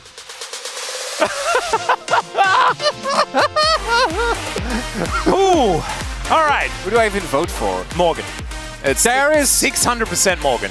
You know there is no chance that you could vote for anyone else. I feel like it's Karis though. No. I mean, you can if you want to, but I think that... That's fine. When the Lord decree that the game be over... Calm down. That was not... That was... No, you're right. I am. I think Polo making that engage as well gives me a little bit of hope that Polo could get a vote or two as well. I think that it probably is still Karis. I think that Kwangdong have kind of lost it. And I don't want to take away from Morgan, because I do actually think Morgan had a really good game, but that with full lethality build, he should have died there. That was. Oh, so you're saying like the champion is a little bit imbalanced? No, I like specifically in a situation like that where he gets dragged into. This is, I don't often have these moments, but that to me, that broke my immersion. He should have died. Well, we also had basically the same situation happen. I believe, was it yesterday or the day before? Yeah, or the day before that. But I do think that despite the way that I feel personally somewhat dissatisfied with how the final fight ended, Brion deserves all the credit. Oh, yeah. Because they maintained such composure through another game that wasn't necessarily going their way. They kept looking for angles. Their front-to-back team fights were genuinely really, really good. And it's something that we used to be able to say about this team. We just haven't been able to until this week. Exactly. And I think also, because we were hypercritical about this bottom lane choice with the Zyra Khan, I didn't realize that Polu was a Rakan god who was just going to take control. And Envy actually played on the back foot. He didn't make all of the mistakes that he was watching Bull make this entire game, which he has done many times in the past. It was a seesaw, this game. It was a back and absolutely. forth. It was absolute mayhem, as was the first series between these two teams. I just want to see that final fight again. I mean, I want to see that fight around the dragon. Because, like, no, we did just watch that. And that one, I didn't even know who was winning until it was over, and then I got the team wrong, Neither basically. did either team. These plays, Envy, really have to give him credit for how he played this. I already gave him the shout-out as well, but part of this is overextension from Kwangdong and them kind of losing their nerves. I think Bull's play in particular really highlighted that. But at the same time, you need to be able to make use of these moments. You need to make use of these angles that had been given to them. So many messy back and forth moments in this game. There as well. The recall, the engage, and the bait from Polu, him barely staying alive. Pivotal. And also just letting the rest of his team be the main characters. Oh, don't, no. You know, as, this is the other one. The Flash Arcane Shift. And then Gideon pounces immediately after Morgan does about a bajillion damage. This was just, there was so many things happening in this game. This one was fun. I like this fight was rather funny. Karis is like, I got you, and then he didn't. But and then looked really silly, and then Polu's like, thanks for the sick setup, bro, and gets into the backline and charms 3 people. And I know we're going to get a look at a final fight. I want to see how low Morgan's health bar goes, because initially this fight actually does look great. Look at, and it's intentional. Oh, okay, it only went down to a quarter. Champion is not okay. You see my... no, it's not okay at all. But it's Morgan, you can't feel bad. Do you feel bad? No, you don't. Because the Lord, look at... I don't know whether anybody else is. And I also don't know whether he's necessarily the most pivotal, because I think that Bro had some back and forths. Polu was fantastic. Polu was fantastic. Karis had, outside of the one shuffle that didn't make, I think also... A lot of the flash ults from Gideon as well were very good. I think it was a team effort from Bro. It's often the most difficult vote. You know, because they are just a We also haven't been able to talk a lot about how good their team efforts have been, because they've only lost up until this week, Atlas. And back-to-back winning streak against a team that's in the West. They're so back. They're so back, Atlas! They're so back! The Giga Chad's absolutely doing it. Just finding all of the angles. What an absolute joy. And speaking of a joy, here is Brendan Valdez and The Space. Thank you, casters Atlas and Mauritz, Muse and Chronicler, for that wonderful breakdown of game number 3. We're here after the Bro victory. They take the 2-1 over Kwangdong Freaks again.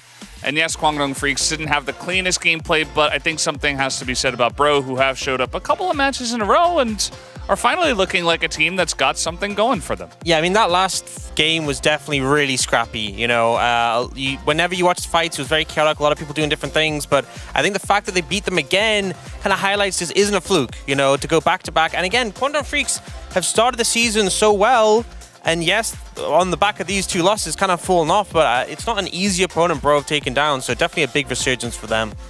Yeah, I mean, starting with the draft, like, it's just like I really still like the both theme of the concept, the draft. Like, it's just the Brion like had a just like more so like the more damage wise, like it's just like be able to just keep the DPSing on the like later on, and just the Kwangdong Freaks, I think is still like they play well until like it was like I think the all out of the fight it was that it comes to like really close. It's just the momentum there and until the actually the end of the fight, like when it's like actually matter from the middle game, the concentrations like was not that great at the level. Yeah, it definitely felt like some of the players were definitely struggling there, and we will get this draft momentarily to talk a bit more about what we did see from the different teams here. The Zaira Khan already mentioned a very.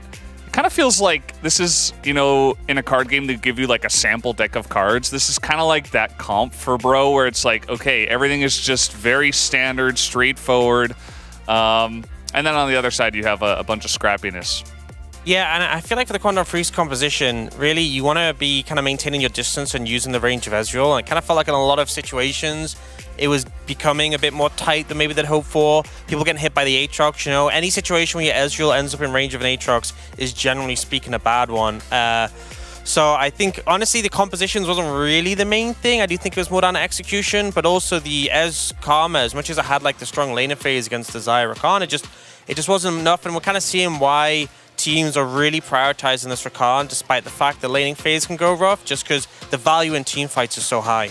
Yeah, I mean, just like one thing, they just have a Vi into Xayah Rakan, like that's kind of bad as well, especially Xayah. And it's like there's no target that he has the style, like they can all actually just pop any champion within the Guangdong Freaks team come, especially they have a Karma Ezreal.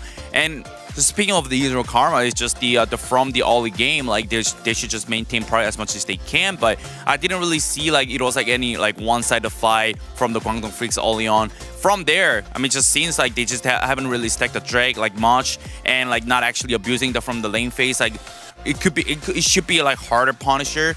Otherwise, it's just gonna, as I said like before, like the Brion composition is gonna be has a way more DPS. It just consistently they can actually just put the lower HP on at the front line against the Guangdong Freaks. Yeah, absolutely. And we could have gotten like 8 different highlights for this game. We did get a couple, including one fight at 20 minutes into this on this Dragon. What do you guys think about this one? Yeah, I mean, as you kind of said, like this ended up being a super chaotic fight. We often saw Apollo coming in with these really strong engages with the Rakan, and you can see immediately the Ezreal chunked out, zoned away. But then in this ensuing fight, again, it just gets super chaotic. People are getting really low health, and you see mostly in the longer fight, you know, after the cooldowns have been burned, it does favor that sustained DPS that you get from Bro, but here it wasn't enough. And yeah, I mean, this is the great example for Guangdong Freaks, like how should be approaching the fight. Like that's why they got like 3 for 5, and which is like after this fight, I thought like Guangdong Freaks has a like edge on them, which is like they were 3,000 gold ahead. Their tempo was like really better, and it's like they had a map control, like they could actually play around the distance they had. There was an advantage for them, but just like after fight, it just was no good.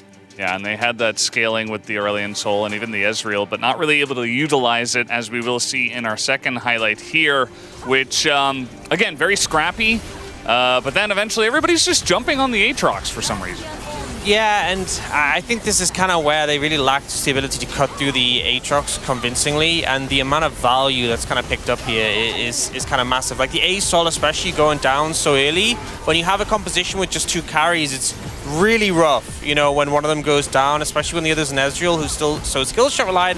At that moment, Arcane shifting into the Aatrox, man, you know, that is not the play. I mean, it could have been just 2 for 2 and not losing the Baron, and still they could have still had a chances. But the thing is, like, as soon as the Ezreal died there, and it's like the Baron's gone, and Aatrox got so huge, it's not even on top. It's like becomes untouchable, and even Azir like got so much fatter, and it's just the.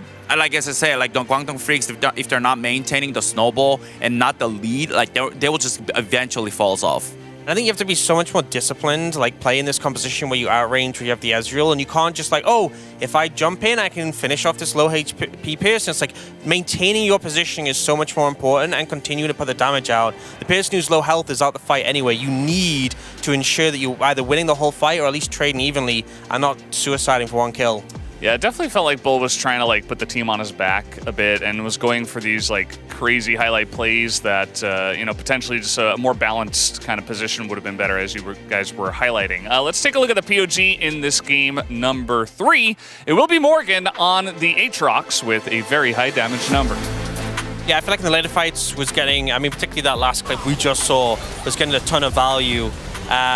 And particularly as we've seen like a lot of tank trade-offs in this series so far, it's nice to see a carry come in and really sort of show what you can do on a pick like Aatrox when you get into the mixer.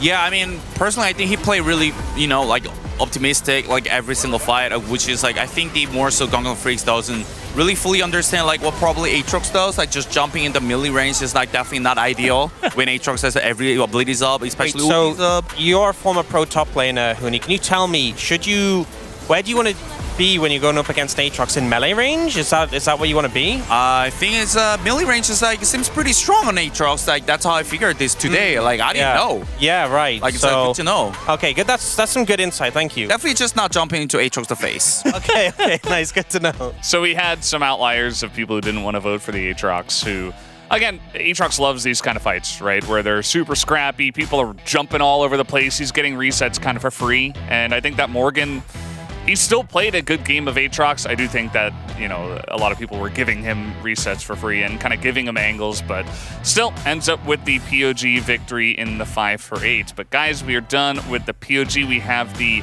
weekly ceremonies on the way, which we can look at here and vote for the best one for the week. Oh, the Smolder impression. Is that Smolder? Yeah. Yeah, it's a smolder. And The Smolder normally doesn't cover the mouth. He just goes full on. that's a carry Alistar. Yeah. Right? That's cute. Yeah, he's done that one before. Mess with the bull and you'll get the It's horns. a good classic. Nice little heart. Yeah, but it's not, you know, it'd make more sense if he'd played Ari, but he hadn't, so. Yeah. Go show love to the fans. All right, Aiming, what do you got? All right. I don't know what it means. The mouse pad. We need Chronicler for the anime reference. Need it deciphered. Yeah. Yeah, so apparently Guma wins by making a sneeze. It'd be really funny if he wasn't even doing Smolder and he just sneezed, like, you know, accidentally. Yeah. And he won it for that. That would truly be one of the all-time ceremonies. Accidentally. Yeah, he just sneezed and everyone's like, great job, love the Smolder impression. He's like, Smolder? Yeah, pretty interesting. Guys, we have our interview ready to go. I'm going to hand it over to Ji-sun for the translation. Thank you very much, guys. This is Ji-sun for the POG interview translation. Today we are joined by Envy and Morgan after their victory up against Kwangdong Freaks. How do you feel, guys? Envy first? Yeah, I mean, I am very relieved that we won today. I think today, but my performance left so much to be desired, so I really gotta work harder in order to, you know, get rid of those mistakes and issues and come back stronger. What about you, Morgan? I don't really I mean, yeah, of course we have to work harder to play cleaner next time, but I think this is a great start to the second round, so I'm really happy with the result today. Now, Bro is on a 2-match winning streak up against Kwangdong Freaks, and Edgar even mentioned that the topside players are getting even like stronger whenever they get to play up against Kwangdong players. What do you think about that? Well, I think when it comes to us versus Kwangdong, we have a lot of, you know, good memories of, you know, taking them down. So I think it adds more confidence to our performance for sure. And yesterday, you know, we were not able to play the scheduled match, so we had to play it today. So how are you feeling heading into the match that was rescheduled today? It didn't really happen to just us, you know, like all the team members, all the like people working for the teams and, you know, all the coaching staff, everyone had to, you know, kind of stay prepared for the match happening today. So I think it's a team effort for sure. I have a question over to Envy. You played Kaisa into Smolder when Ashe and Ezreal were banned. I wonder if Kaisa Maokai bot duel was something you guys prepared earlier. Like, we did prepare that duel, but also we were drafting around the top side, so we had to just kind of take what was available in the second phase. So we just wanted to secure the picks that can kind of just, you know, do something for the team at least. And a bit of a shout out coming from Helios over to Envy as well. I also want to know about the itemization you chose with Kaisa. Well, even when like Static was really OP, Static going to Nashers were really strong build for Kaisa, especially mid to the late game. And right now, Static is so cheap. So if you can purchase it, I think you should always just buy it because right now it can give you so much value. And early on in that game, you guys were just crushing the bottom lane, and you even secured a solo kill up against the enemy AD carry. So let's take a look at this replay. 이런 구도에서 확실하게 본인이 이제 스몰더를 상대로 카이사를 꺼낸 이유를 보여주셨어요. I think this kind of proved why you guys decided to play Kaisa into Smolder. Do you think Kaisa has the edge over Smolder in terms of the lane matchup? So Smolder has some weaknesses and strengths, and this time, because we did a lot of experiments around Smolder, we were able to kind of punish the weakness of Smolder with our comp and strategy. Could you give us some hint about what makes Smolder weak? So it's not really good into unextended fights or like a heads-on fight, because when it comes to Kaisa with a tech spit build and runes, Smolder can't really put up a same fight up against Kaisa, so we were able to kind of utilize that in that game.